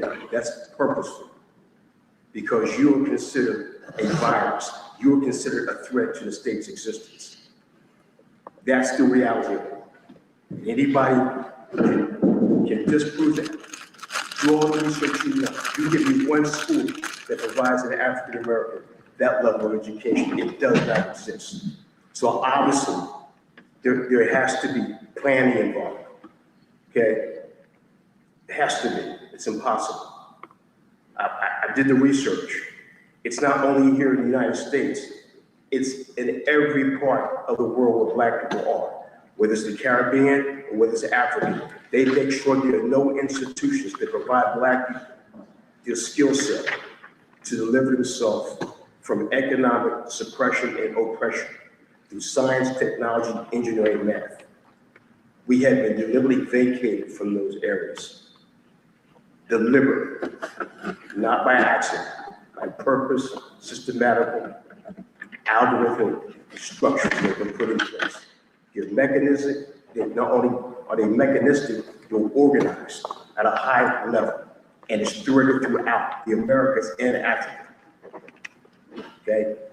That's the reality. So I don't want to hear anybody from the empire tell me about China. My issue is with you.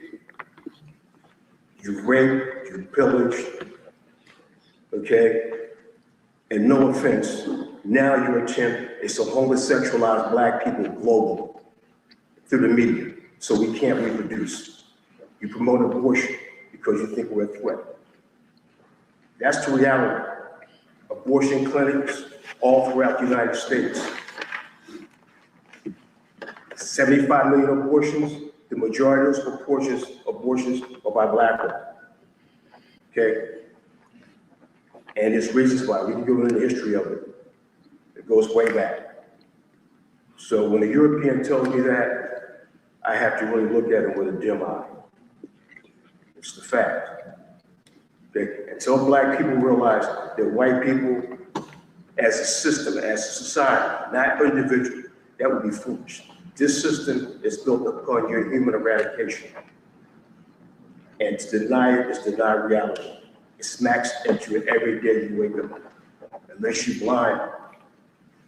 And when I say blind, I don't mean blind like Stevie Wonder, because Stevie Wonder can see with your physical eyes. I'm talking blind in your mind.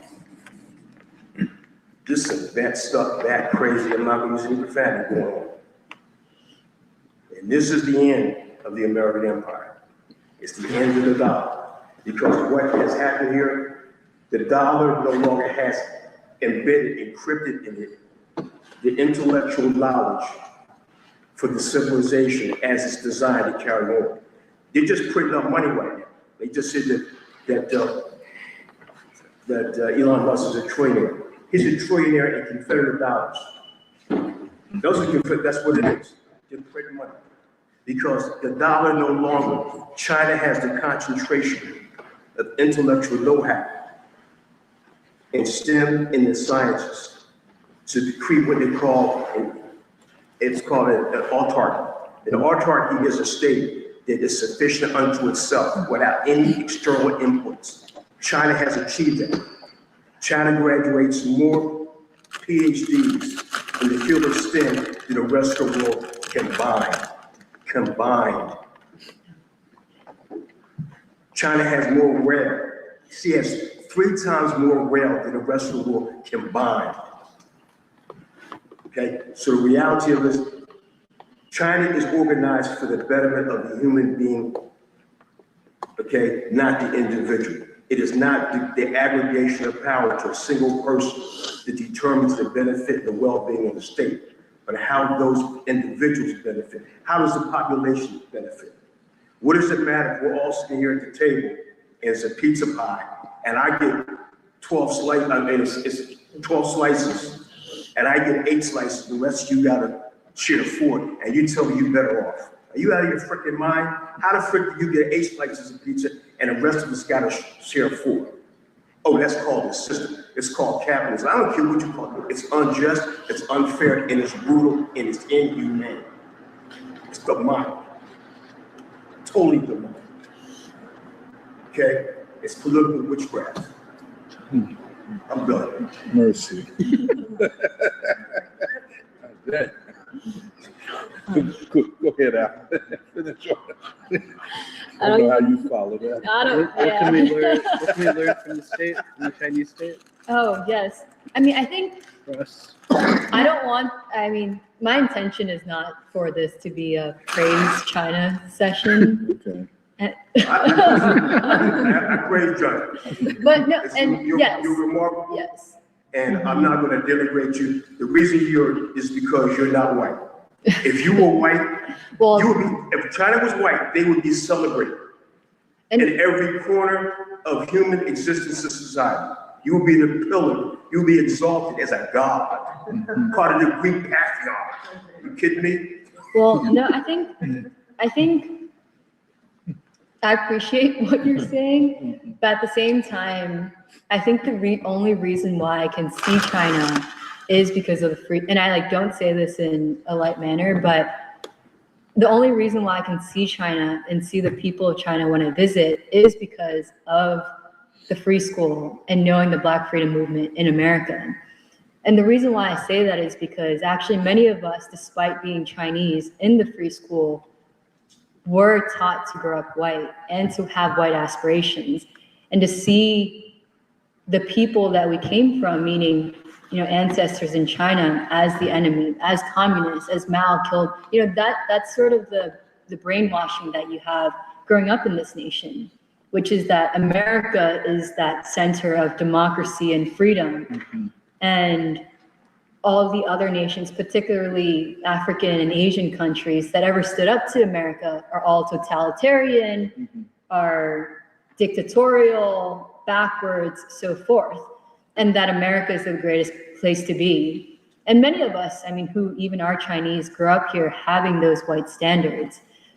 But it really is through studying, through the free school, through studying the Black struggle in America, where actually you see Black folks such as a Martin Luther King and even a Malcolm X too, connect with the struggles of Asian Africa. They're like, oh, wait, I thought Mao was the enemy, but then suddenly these people in America who are fighting for the freedom of Black folk and of America are looking to Mao or looking to Ho Chi Minh or so forth. And I was like, oh, shoot. I think I need to reassess what I thought of the people I have come from. And it allowed to see ordinary Black folk in America and to see the movement of the Black freedom movement has allowed me to go to China and not actually look down upon the ordinary the ordinary people of China. Similar to Black folk in America, you see actually these rinky-dinky, sometimes they're loud, they're not the cleanest, they might be rude, or some people might think they're rude, blunt, but actually they're the kindest of people. And it's only in seeing, people in Philadelphia, those ordinary people that I've been better able to appreciate going to China, the ordinary people on the streets of China. Maybe poor, maybe not the best of manners, but they're, and so I think that's one thing. I think then also being able to, understand, I started all this to say, for those who are actually interested in the change of America, you need to be able to understand these questions of the state. What is that ruling ideology that controls a lot of the aspects of our lives? The fact that, realistically, a third of my salary goes to the government, and a predominant part of that is going to war. And so why are we spending so much time to talk about the state, to talk about the ruling elite or those who control power in the United States? But actually that was a detour. So I think from what I was sharing, or at least what I've preliminarily learned about China and the state, and seeing the leadership, how various institutions or government institutions run, it's also actually helped me to understand what we mean when we say the Black freedom movement had the seeds for a new civilization and a new state. Meaning, when you see this civilizational, or when you go to China, it's obvious that there is a civilization, that it's not just a communist party, that there is something that, whether it's a shared language, whether it's art and music, all of that there's something that is not just communist, it's something that's Chinese, that goes back 2,000 years, 2,000 years. And similarly, actually, when you look at Black folk in America, the uniqueness of, I guess Baldwin or Black people call it Black English, the uniqueness of the language, the arts and culture that comes out of, someone like John Coltrane or someone like Andrew Turner in Philadelphia. It represents a larger civilization of values. And then when you study the Black freedom movement, even though, we talk about in an unfinished revolution, you see through the Black freedom movement, this high level of intellectual leadership, intellectual, moral, political leadership in that revolutionary core we've been talking about in previous speaks, with King, with Andrew Young, with Abernathy, with Coretta Scott King, these individuals who are serious and intellectuals and are able to engage with the likes of Indira Gandhi, the premier of a state. They're able to engage with someone like Mao, or able to engage like Fidel Castro, who are these leaders of serious nations. The Black freedom movement having that revolutionary leadership, I think one. Two, also the relationship of this leadership to the masses of the people. We're saying in China, there's a state, there's a party that feels responsible to the people, that loves the people. Isn't that the same that we're talking about with this revolutionary core of the Black freedom movement? A movement that actually was connected to the people and represented the aspirations of the people for freedom, for uplift, for alleviation of poverty. And then I think the third part in the lessons of studying the Chinese state is actually better appreciation, the need to understand how with the period of Reconstruction, the Second American Revolution and the Third American Revolution with the Black freedom movement is this these institutions or a governance body of which this ideological and political unity would also reach the masses in the functionings of a state. So, this is something that we've wanted to study and also share in future free schools, which is that with the period of, the 60s, the 70s, and then also of Reconstruction, how you had these organizations and governance where you have unions and churches that are, or unions, churches, various community institutions such as the SCLC, so forth, that are able to organize people and also improve the standards of living of people in the day-to-day executions as well. And what happens when that seed becomes actually the state? What if you have a revolutionary core that is in control of the state ideology, where the ideology of the state is not for war, but actually is for peace and for the development of people? What happens when these institutions of Black life that are organized or that are able to connect to and organize the masses of people become the institutions of state and government? I think that I still need to work about. The ideology of the state. Yeah, become the ideology of the state. That's the question. And I think that's really where I'd like to end, because yes, like for me, it is a personal interest of mine to understand China, understand, just how, it's crazy. Like, how do you do all of this stuff in two generations, or in 2 generations? But then oftentimes the question I end up following is that, in some ways I'm not really needed in China. Like they got their stuff together. But, and the question then is that, growing up in America, having, for many of us who are children of immigrants, there is always a path to choose the white way, to choose this ideology of war and complacency of the American people. But what does it mean to be, I mean, that's in a way what we're saying, like, what does it mean to be Black in this nation is to choose not the ruling ideology, but to choose the tradition of struggle against this and for a revolution, for a new system that actually is able to address the problems of a place like North Philadelphia. Of Philadelphia. Yeah, I guess with that.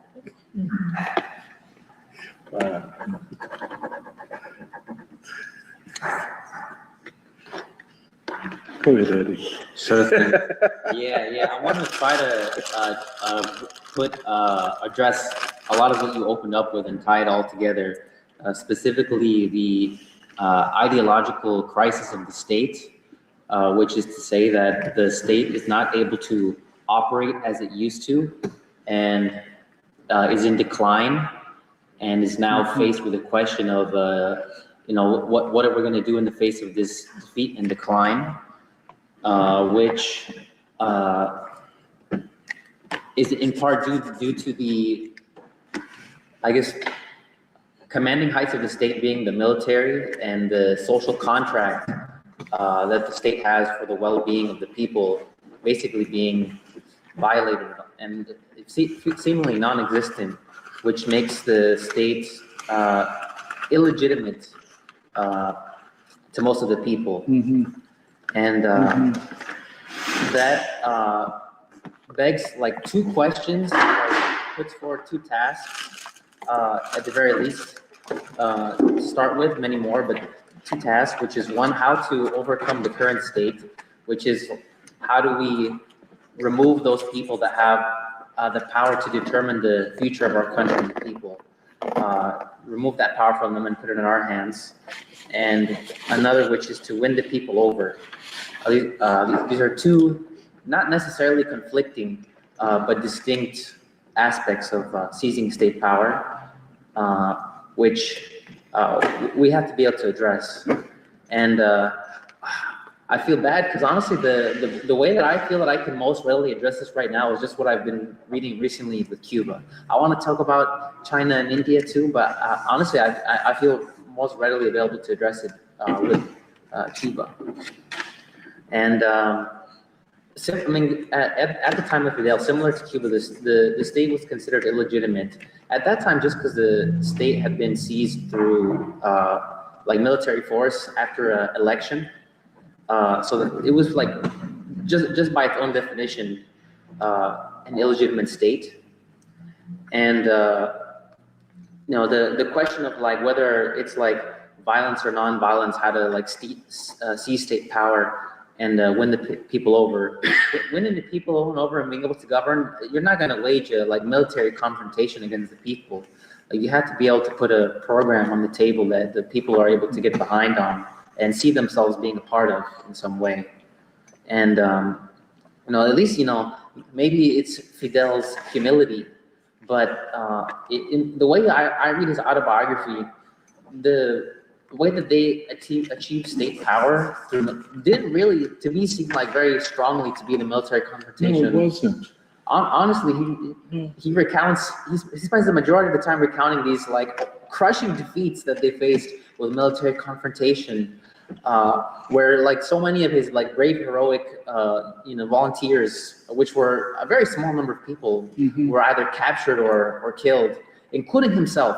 Fidel spent a lot of time talking about a time where he actually got captured due to a crushing military defeat. Honestly, I mean, that if things, he is very humble and was like, things could have gone where they would have, interrogated me, tortured me, chopped me up into little pieces and turned me into pig shit. We could have lost the whole thing. But he talks about, a certain like practice of like during their military confrontations, they like really were only able to hold on to their lives as long as they did because they had the support of the people. And these were opportunities when, engaging in guerrilla warfare and confronting or encountering people, they're able to win the trust of the people over because they had not just an opposition with military force to a current illegitimate state, but were able to put forward a program that people could get behind on and have their trust. which even was something that he had to do against the military that they were trying to confront with force at a time. I mean, he talks about both, yes, when we're, when it comes to, a head-on confrontation, we got to pull that trigger, but they had to win over the military force that they were engaging with both, saying that we value the lives and respect the lives of you. You have a dignity, and we are going to treat you with respect. And if you surrender, we're not going to torture you, and we're going to provide you medical care. And he talks about, a guy that they caught like 3 times because he surrendered 3 times, and every time they, released him. The next time they confronted him, they laid down the arms even more easily, to the point where this guy eventually became a commander who went to Africa to fight on behalf of against apartheid. And then, I mean, he talks about, like, for example, when he got captured and they were gonna basically murder him and make him disappear, he won over a commander that had captured him, and basically they didn't turn him over to a certain faction of military state rule that was the most brutal, and instead, allowed him to be in a like holding cell and under forces that were not so brutal, and allowed him to get public attention, so they couldn't just make him disappear because people were watching him. And like overwhelmingly, and then of course this put him on trial and got him even more national attention, where he was able to put forward his like famous speech, "History will absolve me," where he basically laid out a program for Cuba that I think ultimately won the people over. So honestly, he was able to confront the military in a very limited way, to be honest. Absolutely. And ultimately, when they actually did end up, storming Havana, it was like primarily like the overwhelming majority of their forces once they reached that point were people that defected from the military that was under the dictatorship. And so it was, I would say, primarily a battle of ideas that was mitigated in part through a military confrontation, but it was primarily a battle of ideas that made it possible for them to actually win the people over and get not an overwhelming force that could vanquish another illegitimate destructive force, but to get a force, illegitimate force, to basically abdicate power. And so, similar to our situation in America, where you do have like a pretty powerful military force that, I mean, I haven't tried it yet. Maybe Doc can tell us about it, but I would find it very unfruitful to try to confront the United States military force. And no one ever has. Fidel and those didn't confront Batista's army. Batista's army split, and majority of them turned against Batista, and that's why Batista fled. Yes. But they'd been, I guess, triggered by Fidel's movement, an urban movement in Havana of unions and socialists and others. And then, I just want to, I think it's there are patterns that you could find in the Russian Revolution, the Indian Revolution, that usually, as you put it, the seizure of state power is not a head-on clash with the army of the regime. The army of the regime collapses and leaves that space open for the revolutionaries to come in. That's it. Yes. And I would think that's what I was trying to say. We are in a situation not unlike all of these other places where the army, and Joe talks about this, where the president is the only 5-star general, and the other 4 stars and 3 stars are, you find all this opposition to the president. So that the split of the army, which I did not mention, I think is very important in this scenario. Yeah, I completely agree with everything you just said, and especially the parts where there was mass movements, unions. Like it was like the society as a whole was opposing the current regime in Cuba, and it was through winning over the people with their political program, that Fidel and them were able to actually achieve state power and govern. It was not primarily through weapons. No, I'm sorry, forgive me, I didn't mean to forget. No, I completely. The ideological struggle and the state unable to answer the crisis of hunger and economic, but unable to answer that larger aspiration of the people for their rights. The people were demanding rights. It's not unlike we see certain things that look similar here. Although I think it would be it can't be, I don't think it'll be a head-on clash. That's why we keep going back to, is there nonviolent? When we say nonviolent, we mean it in the Kingian sense. We don't mean pacifism and that. Is there a path to achieve this new democracy that will take advantage of the crisis of the state? And I think war and economic crisis, when they come together, the state loses authority and legitimacy. No, I completely agree with everything you're just saying. And it's really, the thing about Cuba, I have Fidel to explain it to me, and it's, not as, I don't have to deal with the complexities of a 1.5 billion population country. But really, there's a small group of people making decisions, and there's a lot of other people who perform the role of the state or the government on behalf of these small people.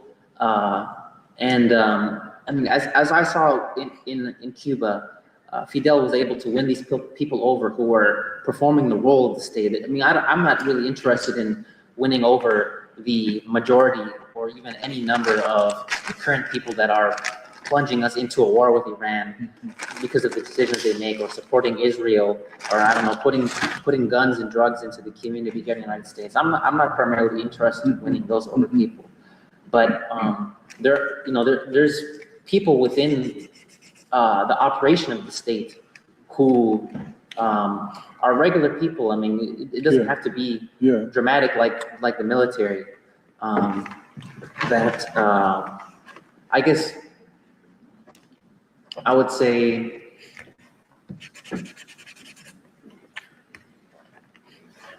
there has to be a political program that can win over the vast majority of people, even those people that are operating the state on behalf of the most reactionary and destructive elements.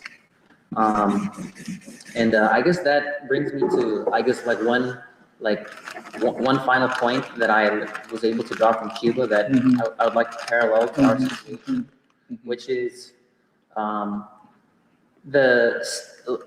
new kind of state that is worth achieving. We could call it a civilization state or the state of the whole people. But yes, maybe there's leadership that make decisions, but the function of the state is so clearly and consciously a result of the aspirations and the participation directly of the people. Yes. So what do I mean like that? For example, coming back to the military, let's take, one of the functions of the state in Cuba was to support the worldwide anti-colonial struggles of the world for a global rise that could be an alternative to Western domination. And an overwhelming majority of the people in Cuba supported this with their very own lives, I would say, not just in spirit, but that function of the military operation of the state was volunteers from all aspects of society, whether you were a combatant, someone who was, let's say, a doctor, or even someone who was like, oh, I want to help, deal with logistics or even building things in these new countries. The function of the state was something that the people agreed upon, and the actual leadership of the state ends up compromising of people who are decided by the overwhelming majority of people to be the best executors of the will of the people. Honestly, you know, without a deep understanding of the way Iran functions, because it's a little bit unknown territory for me. I mean, that's why I feel that they're able to be even stronger now after so many of their top leadership has been, you could say, decapitated or killed. The people are even more consolidated in their decision of how to confront the West. That you can keep killing more generals, you can keep killing more politicians, and the people are that much more determined, and you have invested enough in your people that you can have a new leadership to replace the old that has been killed. The people themselves, through their participation, determine the direction of the Can I state. just raise a small question, if you don't mind? I guess for you and Kathy and Alice. You know, this, you know, the July 26th movement, Fidel and those, went into the countryside. Mao went into the countryside. Gandhi took on the clothing and spirit of the ordinary peasant. You know, those areas are where the propaganda are less penetrating. For example, you take as a contrast, the United States, where we're highly urbanized. And so state propaganda and ideology are more strongly penetrating the people in cities. Whereas if there were a vast countryside, well, let's say going back 100 years, the ideology of the urban elites would have less impact. But here we are in this highly urbanized society where imaging and propaganda and advertising and ideology have such a strong hold over the people. And it's, I mean, you can almost always trace it back to the state. You know, how would you see, you know, revolutionaries, let us say, even though the people might want to change, but all of this ideology and propaganda has penetrated them. How do you see proceeding in that kind of, well, our situation? Does that, am I making clear what I'm? Yeah, it's a good question. Well, I guess it's kind of difficult because everyone has a smartphone, for example. Everybody has access to the internet or watches TV. So the dissemination of the propaganda of the state is much more ubiquitous. But at least I feel that a lot of people, although might be exposed to the propaganda of the state, are rejecting it. That's fine. Are rejecting it.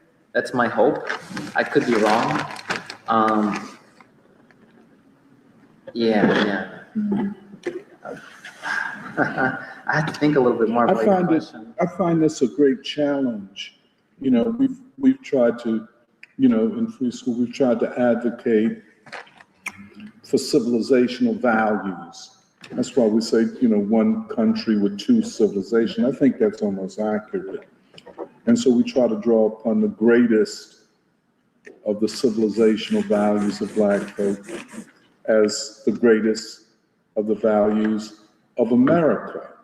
And saying that if this, you know, blase, but especially among young people, where so much of this propaganda is focused, I find it somewhat difficult, although there are instances of the opposite, as we saw with the student encampments. But this urbanization and, you know, and with the urbanization is a certain amount of alienation, breakdown of communities, et cetera, that if you go into countryside among peasants, they have traditional values, they have family, and they have boundaries. Urban life is so least individualist and therefore without boundaries.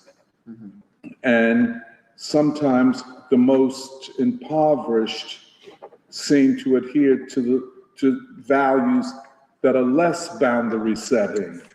In other words, you don't do this, children are raised this way, so on and so forth. So I just find this, good, I'm sorry. The way that I've been thinking about this specific thing is through the lens of like commodification of time. Commodification of time. Yeah, because like in urban areas, a lot of your time is like managed by algorithms and by like just pretty large forces that are all tied to like your employment, your content consumption, even the way you eat. Like a lot of your time now, instead of going to the grocery and like buying food and then cooking it at your home with your family, is instead done on a like delivery app so that you can spend 30 more minutes on Netflix. That's kind of like that's sort of like and so it means that people spend less time outdoors seeing their community and more time just feeding the algorithm to make it stronger to take more of your time. And so one way that at least people in my circles are actively fighting against that is by introducing more friction into their lives. So what into introducing more friction. So like decreasing the amount of time spent on like convenience focused apps, because convenience is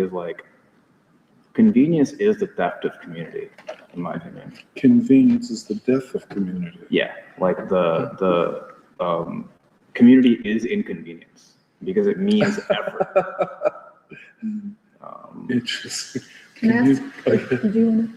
No, I guess I have a question, which is, I think the question you asked is it's really worth thinking about. I think that is one of those differences between, say, the 20th century, where yes, that is like the one of the big changes in the 21st century is how much, we've talked about how people have become more conscious of one another, have become more educated, but also unlike maybe 2 or 3 generations ago, there is a higher degree of, as you're saying, urbanization, but also being interconnected, not only through, a greater awareness of the world through education, but also through what you're saying, like technology, social media, all of that.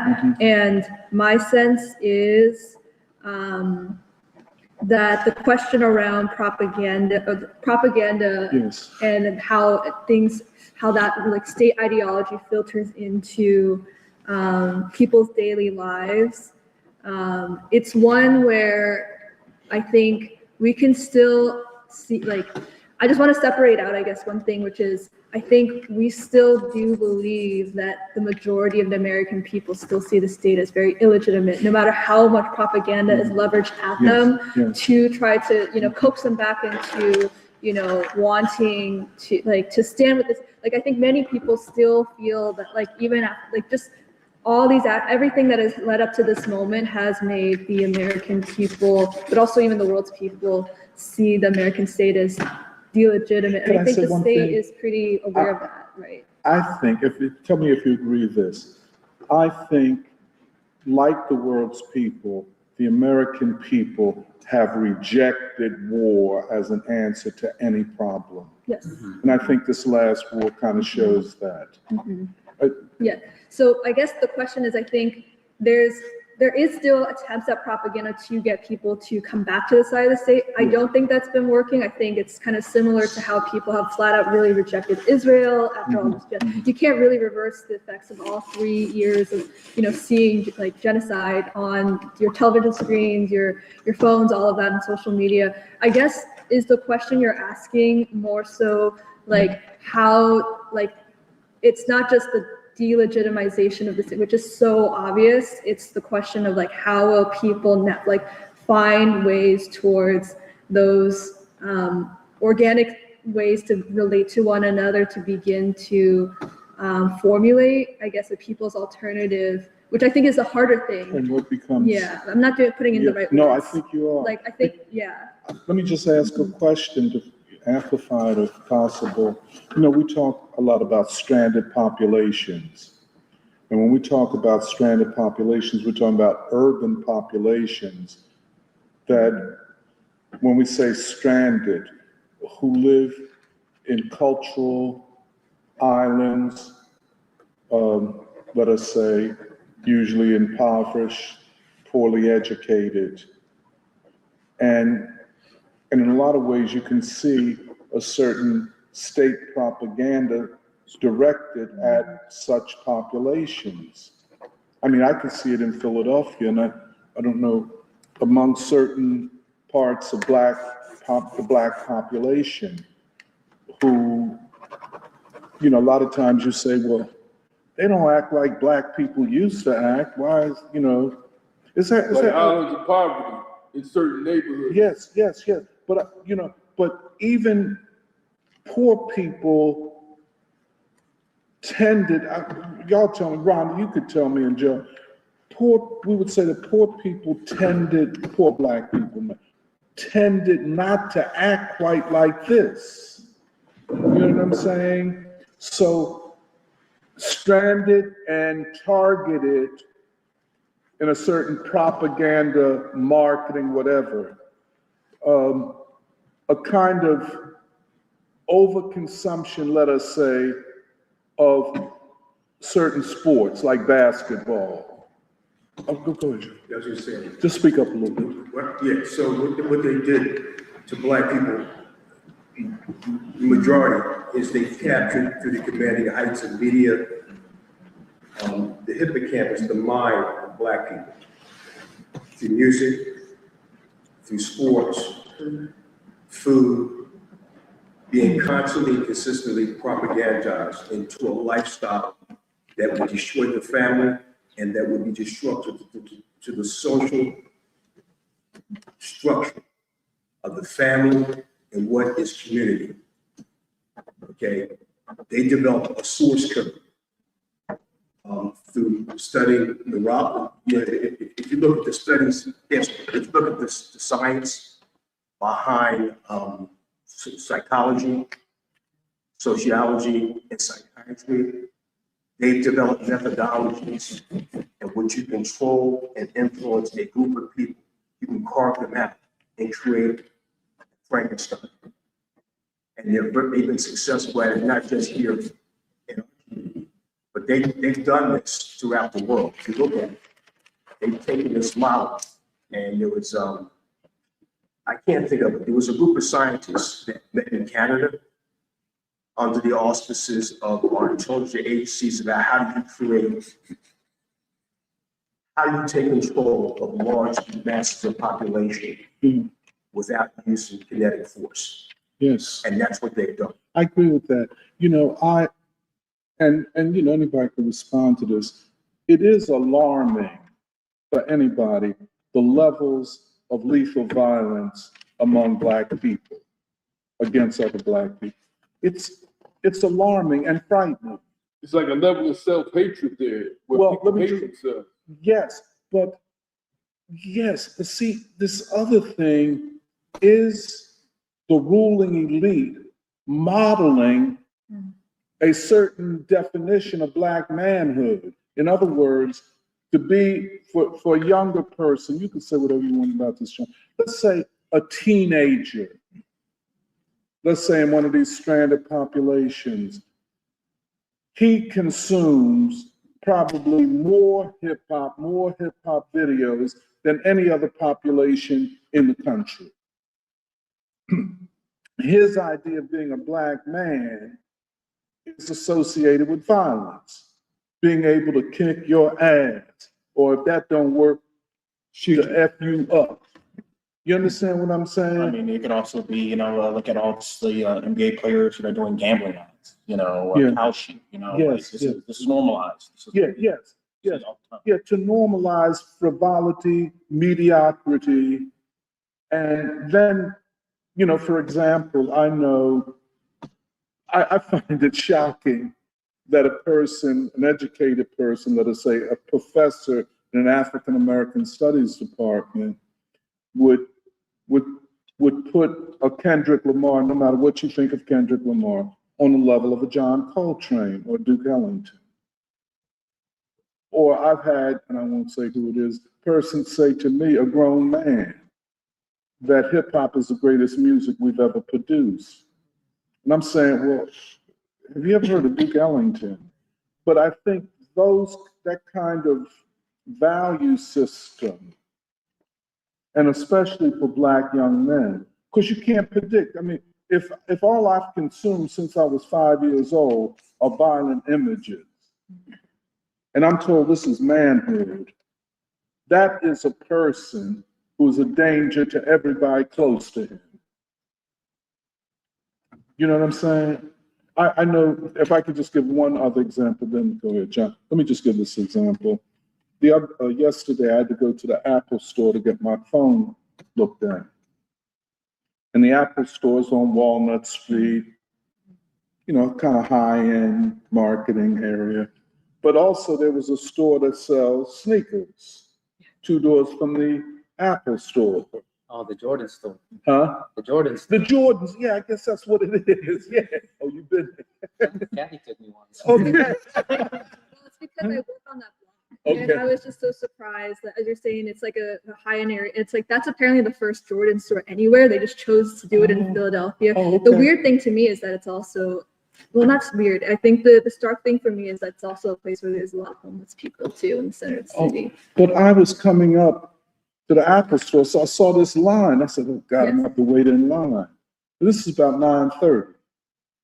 No, but it was a line of probably 100% of young Black men waiting to get into the Jordan store.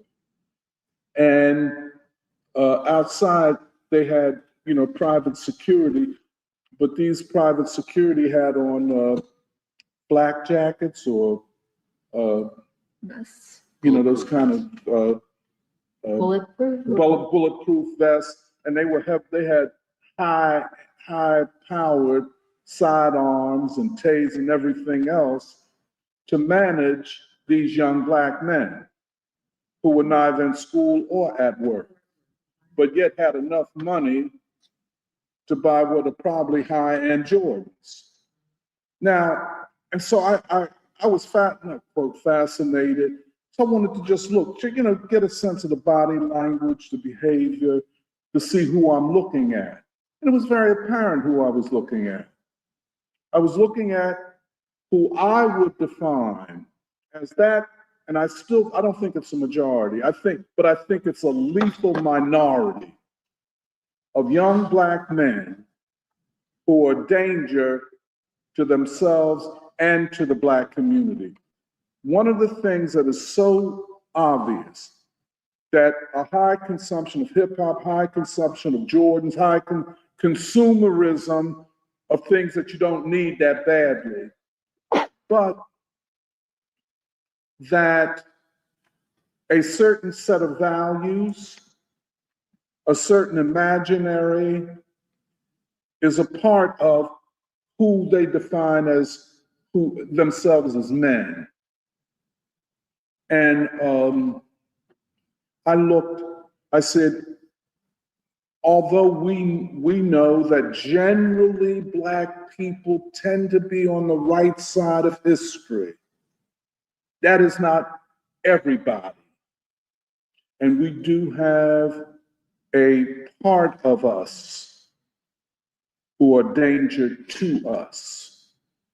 Now, I know the Nation of Islam has always had a program to address what we might call the lumpen proletariat, those that are going towards the gangster style of drugs scene and so on. And even the prison ministry, you know, with Gregory Muhammad and them. And I know now, you know, under the MOVE banner of Make Our Communities a Clean and Good Place to Live, you know, FOI going out into the community and showing a different image of Black manhood. You know what I'm saying? The question I have is, can anything reach a population? And I call it a population, not just individuals, but a population. Can these positive messages overturn the messages of the media and the propaganda system, the state, as it were? And I think there is, as you said, an intentional thing, no education, low job possibilities, and therefore can be mobilized not by the fruit of Islam, but by the state to attack people, positive forces in the community. So go ahead, Joe. I'll send you out a documentary. It's about 2.5 hours long. It goes into deep detail where they gather psychiatrists, psychologists from different parts of, of various universities to how to construct a system of mind control. Absolutely. Okay, so Yes. this is an area of See, science. It's an area of science and it's real.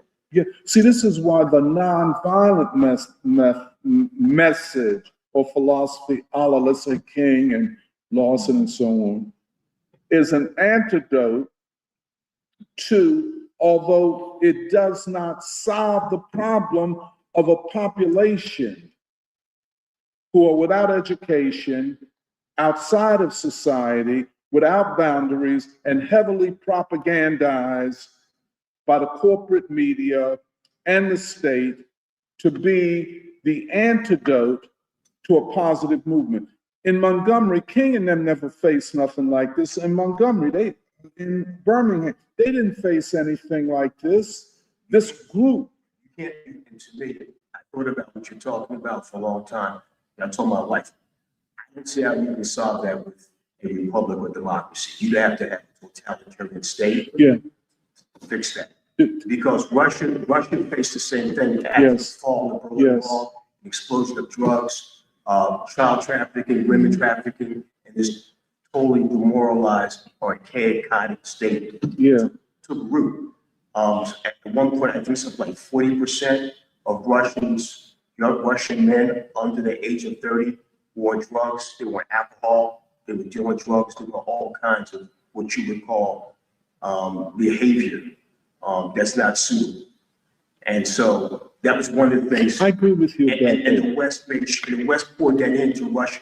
That wasn't something that was internalized. But in the meantime, we experience it every day.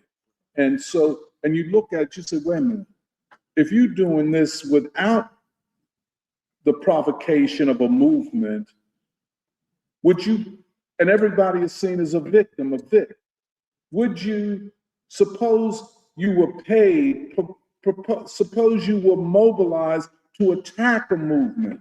Well, without value, you would do it. And this is something that I worry about. I worry about it for free school a lot, because I know a lot of people, most people in free school, they don't know a lot of times what they're looking at. I know, I could tell what I'm looking at better, but I raised this to speak of a danger that we must be aware of as we move forward. Every society, the Cubans face the criminal, the mafia types and all of that. But this is something very different, and the constant propagandizing of it. But go ahead, John. I just want to make a comment that the mind control programs were perfected by the CIA and the FBI under the MK Ultra and the COINTEL programs that were developed in the 70s and in the 60s to deal with the Black Power movement. And so they dealt with the spot during the Cold War. They developed these mind control programs, and they had them in place at that time. And so they haven't perfected now because they're dealing with the internet and the AI economy and the problems of urban population, whereas Muhammad said the commodification of time and the establishment, the promise that we can make your life more convenient, easier, an easier life, therefore retreat into the individual. But then when you the only other thing I want to say is I know somebody that works in the entertainment industry in California. The Jewish community is heavily involved in the financial sector and the entertainment industry. When hip hop came about in the late, with the mid 80s or really the late 70s, it went into a golden age under Public Enemy and groups like like people like him, like KRS-One and so forth, where it was a message involved. But once the entertainment industry looked at it, the people who were in the financial sector, they also controlled the private prisons.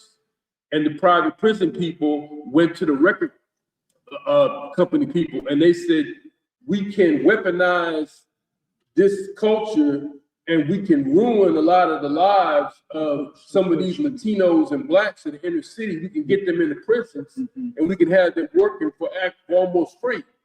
And so there was a consensus among this group, and a lot of these people were Jewish executives, and they let private prison people buy interest in different like types of record labels like Death Row Records, Bad Boy, and so forth, because the guy Puff Daddy, he got started by Clive Davis, and Clive Davis was a big time exec in the music industry, and also like he happened to be Jewish, but he had a lot of influence in the Jewish community up in New York.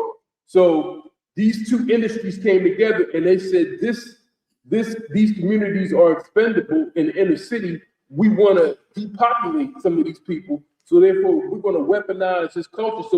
So they, as a result, gangster rap came out in the late 90s. Early 90s. And after that, what you have out now is this drill rap, which is really, I mean, all they talk about is just killing people, and this goes directly into your subconscious mind. So, you know, I mean, like, it is possible that these elites are able to do this, you know. And I think this feeds into Alice's point of what happens when the state loves the people as against our situation. This is what Joe is saying, where the state fears the people and hates the people. I mean, it is. Yeah, but then the state has access to these mind control programs that are controlled by the different intelligence agencies. They have this technology perfected. Then the private industry can get a hold of this same technology, and they can use it against people in the state that they don't want. You know what I mean? Go ahead. Yeah, where you brought up the Nation of Islam and that example of principle of manhood is where my mind was going as well.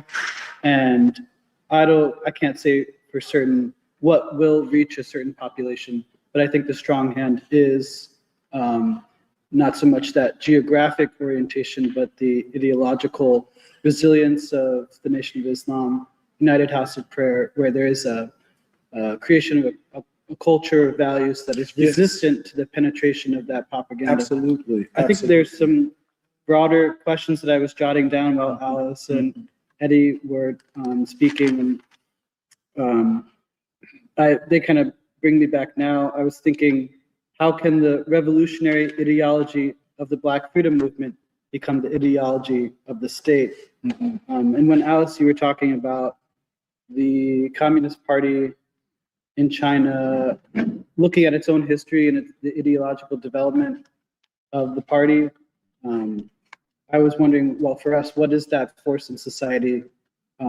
which is that vanguard? And it is Black folk. So we could ask, what is the ideological development of Black folk in America? And I think we have been asking that and studying that. All to say that I feel like we're asking the right questions to understand the capacity of the people and the reality of the state today, and that we should continue to be asking. Can I ask a question, Blaze? Yeah. Going back to where you started. You know, you take, be it the Nation of Islam, the United House of Prayer, Mother Bethel. In organized groups, you get different types of individuals. Even if you take an individual who suffers from all of the maladies that we were previously discussing, in the Nation of Islam, that person becomes different. New possibilities exist. But one thing, and this is, you know, just urban sociology, whereas, let's say in the first Great Migration, people came north, they formed religious movements, religious institutions, which became institutions of uplift, and so on. Now we have coming out of these ideological framing of life, the formation of organizations that seem to be the opposite of the first resurrection. The first Great Migration institutions. In other words, for example, you understand what I'm saying? These are self-organized and in a lot of ways ideologically defined organizations that are based upon values that are in a lot of ways alien to most Black people in the Black tradition, be it religious, be it political, be it, whatever, that put higher values upon Black degradation and the degradation of women and so on and so forth than we've ever seen. It is, I would say it's even, it is shocking. I find it shocking. I don't find it's anything that you could just say, well, it's going to solve itself. Go ahead. No, yeah, I'm trying to connect this all to both the state that has imposed something unnatural upon us, and then the state that can take its place. And I'm trying to look for other examples because something as close as possible, because this, as I see it, is completely unprecedented in the history. What this government, this state, has been able to do to our youth, especially young Black men. My closest parallel might be, let's say, the United States meddling in Middle East and bringing about extremism, which in a society in crisis can take hold.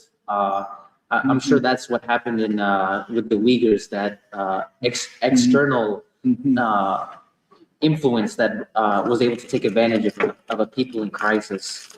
And with all its human complexities, I see the most promising avenue in a way that gives agency to the people in the society itself. There must be a state that makes its priority the social well-being of its population. And the most success that I've seen, whether it's in, let's say, Cuba with the literacy campaigns, which, hey man, I think we could use some literacy in this country, man. I think we could use a literacy campaign. That aspect of the state was successful because not only was it able to provide something for the people, but the people themselves were able to be a part of it themselves. It was an overwhelming majority of young people in society who were like, wow, I can take into my own hands the governing of this country, the well-being of the state. So much so that there were people who were illiterate themselves that were like, man, I'm about to join this anyways, and I'll figure this shit out along the way. And I don't know how it took form with the Uyghurs in China, that social betterment. But I already see the seeds of that, let's say, with the Nation of Islam, where you are able to actually, they're, as opposed to most people in society who are like, I can't deal with this problem. I can look at it from afar, but I can't deal with it. But then you can say, wow, the Nation of Islam you would say that that stranded population, that most dejected population, that's their primary interest, like a prison reform ministry. And you can make that person an agent of change to go into the worst of these conditions and be that person that makes that change possible. I would see the future. What do you think of Joe's proposal that for some populations we're going to have to use totalitarian methods or undemocratic? Is that what you were saying, Joe? Yeah, I think the population gets to a point, use this word, where it's unredeemable. I think there's a darkness, a blackness, and a human soul that gets to such a point, such a degree, that they're not really redeemable. They're not really. They're not redeemable as a collective. You don't understand what I'm saying? Because if you look at what happened, look what the British did to China. When they brought opium in, they introduced prostitution, and they destroyed the Chinese family. They did what? They came close to destroying the Chinese civilization through drugs and through prostitution. I mean, it was rampant in China. When the British came in, the first thing they did was go after the family. Get them on drugs. Now let's get the women. Come on, girls. That's what they do. Because once you destroy the family, that's the nuclei of all civilization. What makes China different was your family was able to survive that encounter. To a degree, India didn't. Listen, I have partners from India. It ain't right up here. They live to be white. The whole existence, the whole purpose for their being is to be white. It's really deep. And it's kind of scary. I mean, I love them. We're close friends, but some of the things they do, I watch the kids, they don't have an identity. They say they do, but they have been captured by the British. And I think you can see that by the visit that was just made to Israel by the Prime Minister. That's a perfect example. You would never see someone from China. I mean, that was crazy. I couldn't believe it. I'm looking at this. I'm like, I thought he was Anglo-Saxon. Wait, did you have something you were gonna say? Oh, I was just thinking in terms of like, I guess we're having society today in the United States, there's morality, I guess whatever objective morality there is, we're having a crisis with that. So then when you add in, a group that experiences immense poverty, immense suffering, I often see that there's just I think among my contemporaries, I see they believe in the illegitimacy of the state, right? They don't believe that things are fair, that things are democratic.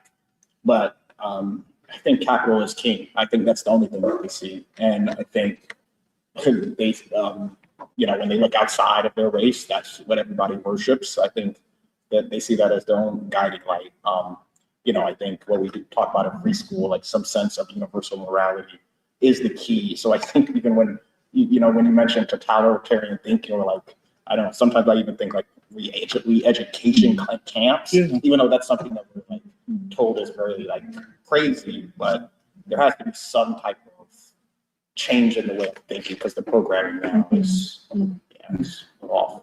Because I feel like, I'll just go briefly. I wanted to say this conversation is making me reappreciate like our need for, like when we talk about the ideological struggle, we mean it in terms of like challenging the state and its ideology, but I think we also mean it in like, when we say like political education of the people also involves a deep ideological struggle, but it's also one that has to be able to, I think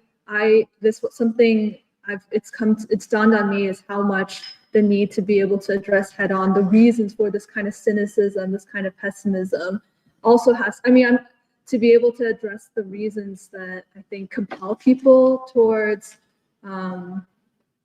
like apathy or nihilism. And I think there is, it just gives me a different appreciation for what we do in free school. And I think to make these questions really concrete, which I think this conversation really did, and especially in like a city like Philadelphia, and to be able to talk about what is happening among, Black youth. And I think for me, what I was going to say, and I don't normally propose things, but I think my sense is, it sounds like there's also a need to kind of study and like sociologically study what exactly is also going on in the Black community, but especially among young people, which I think is, to be able to talk of, like, to begin to understand and make these kinds of assessments also require, just as we have been doing, I think we've been like in free school for this past year, taking seriously certain directions for sociological study, but also in what you're describing, every one of those instances where those movements went into like rural areas. There's also examples that I guess we might have to also take up, like King's foray into Chicago and the urban north. Yes. And like, I'm not saying that this is a one-to-one, but you can see like why the northern city was such an important and unfinished battle for King in his in the Third American Revolution. Like when there was still so much going on, or still more of a battle to wage in the South against white supremacy, King did see like the connection to all of the, you know, the way in which white supremacy is still ultimately like a problem of this nation, and therefore manifests itself in the city, and especially for like young people, young Black people, and also the way in which, I mean, he spoke in the, you know, whether like, especially in the Beyond Vietnam speech, how is it that he, you know, had to come to the conclusion that it was through conversations with young people who were so dissatisfied with the country's war with Vietnam and the government as the greatest purveyor of violence, and like therefore their, you know, questions to King of like, how can I take up nonviolence if my country is the one committing so much violence around the world? And I think being able to, I think, connect these things, but also make that kind of assessment of what exactly it is that like, I feel what you're saying deeply too, John, which is just that I think what is clear to, I think, a lot of people, and especially young people, is the illegitimacy of the state. But what is it that's holding back, like, I mean, not just that one segment of the population, but we're saying, I think, even many more like segments of the American population from being able to therefore put their faith in collective or human solutions, or to be able to find a way out in that nonviolent option that we were talking about. I think those are two different things where, like, I think it's so obvious that the illegitimacy of the state, but what is it that's holding people back? And to figure that, I think my sense is it'll have to take place, you know, in conversations like these, but we'll also have to continue this, I think, in other ways to, you know, get to know, I think, what is happening, like get to know what is on people's minds, and to be able to then, I think, come closer to the approach, or even to be able to sharpen also what it is that we really think we need in terms of a movement. Were you gonna say? I just want to say one thing, is that I think this is across more than one generation. You can be middle-aged or young or whatever, but the urban sociology is concerned. A lot of classism is in the Black community. When you look at North Philadelphia or West Philadelphia, it doesn't compare to a Black community, say in Prince George's County or Chevy Chase, Maryland. It's a subculture inside some of the inner city communities, which is different than if you're in an upper middle class Black community. Also, the federal government does not classify people. They classify people differently. Say you're East Indian, you're classified as Caucasian. If you apply on a job application or application to go to college, you're not classified as anything different. If you are Chinese or Mexican, they're classifying you in some cases as Caucasian. The people in these communities, they know how the federal government is classifying them, so therefore they take on the values of the dominant culture. And so therefore the only communities that are taken out of that are maybe the Puerto Rican or the Dominican or the African American. Because they're not classified by the federal government as being in the Caucasian group. So therefore they feel excluded. So therefore, if they have subcultures among their poor, it's much more severe in terms of them being outside of what the mainstream society would expect of them. So therefore, they take on that sense of being inferior among themselves because they know they're not white, and they can't be classified by the government as being white. So it's a different thing. Now, sometimes with Puerto Ricans, like some of them may look white and they may pass as white, but they're considered to be mixed race. And the same thing with the Dominicans. So it's a difference based upon the way the federal government is actually looking at these different racial groups. And so I would say that the main problem the Black community has now is in terms of the classism problem. And this stretches across generations, because you can have young Black people who can be living in Chevy Chase, Maryland, and they can associate with other whites because they know they're on the same track as them, because they're in their schools, they're going to private school, they know they're on the track to go to college and get a career. Whereas if you deal with a Black person in North Philadelphia, they know that their parents don't have money, they're working class, and so they're more prone to deal with the antisocial behaviors, you know? Well, maybe we can do the chat. Yeah, I was just gonna say it's 2:10, so we can, let me see. I think a lot of people said good morning.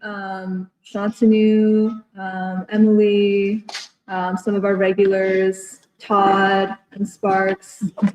Pamela, I normally don't, I'm not usually the one reading these, but we appreciate everybody tuning in. Actually, at the very beginning, I think a lot of people were responding to your presentation, Doc, and one person even asked, question, even though there's a proposed increase in military funding, how effective will that be if education and general social welfare of the mass population is being delayed? I mean, that's the contradiction. That's the contradiction. Yeah. Absolutely. And then, I mean, some people, oh yeah, Brother Gregory also said peace and blessings, Saturday Free School family. Some people, I guess, had some, feedback in terms of how much feedback like the microphone picks up, which, I mean, I just want to say we're not in like a neat, clean like recording studio. It's raw because I think we're all gathered here, but sure, we'll think more about that. A lot of people also were really animated by the back and forth and the conversation about China. Someone had commented that, let's see, this reminds me of the statement a week or so ago, we need a government that loves the people. Someone had a question, do the people of China generally still love for Chairman Mao, and does the leadership Xi specifically feel the same? I feel like we can take that up in a future conversation. And then I think a lot of people also appreciated Joe and Alice's comments about China's role in the world. Bambalai said, ain't nobody else building infrastructure in Africa. China has the fairest deal with Africa. Even making comparisons like the Belt and Road Initiative is a world away from the IMF or the World Bank.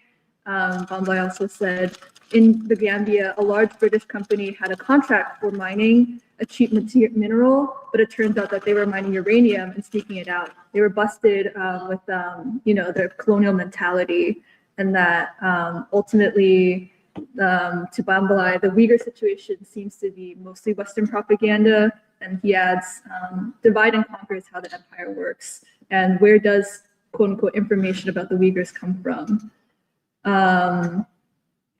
Let's see. Also, another commenter, Reddy11 says, to expect a country that has 1.3 billion people to be governed, to not have some people dissatisfied is unrealistic. But come on, if you're serious about revolution, then you have to be proud of China. And I think then a lot of people were chiming in about this final portion of our conversation around the question of propaganda, especially what we're saying about urban or young Black populations around, the way in which, so someone had said Zionist and mafia state gradually took over the US government after MLK and JFK were killed. That schools in so-called USA are prisons for the body and prisons for the mind. I yearn for that to change. And then Reddy said, I believe a well-organized counter-propaganda program using technology will go a long way. Rap used to carry more politically conscious messages, as we were saying, but was intentionally disrupted by gangster rap. They also add, their goal was to capture and control our culture, which carries a lot of influence and turn it against us. At least that's the goal. Hence they called it culture wars.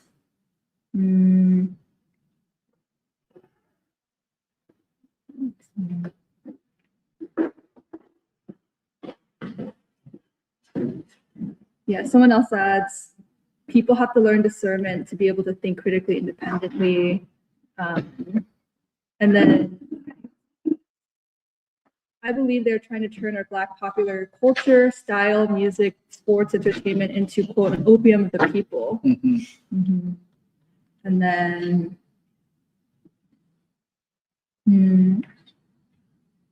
a commentator named George Washington VI.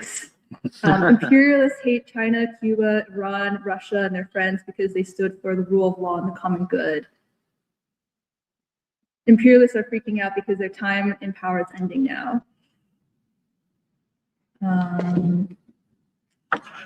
Yeah, we definitely had a lot of comments. I don't normally read them, so this is actually really interesting to see how much ongoing conversation also goes on between commenters.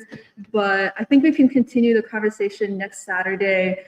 Especially, I do think that this is a valuable direction to also explore what it means to assess the differences between even like a 20th century versus 21st century, strategy for the people and unity of the people to be able to counter the propaganda that has been really leveraged against, especially young people. So I think we can end here and reconvene next week.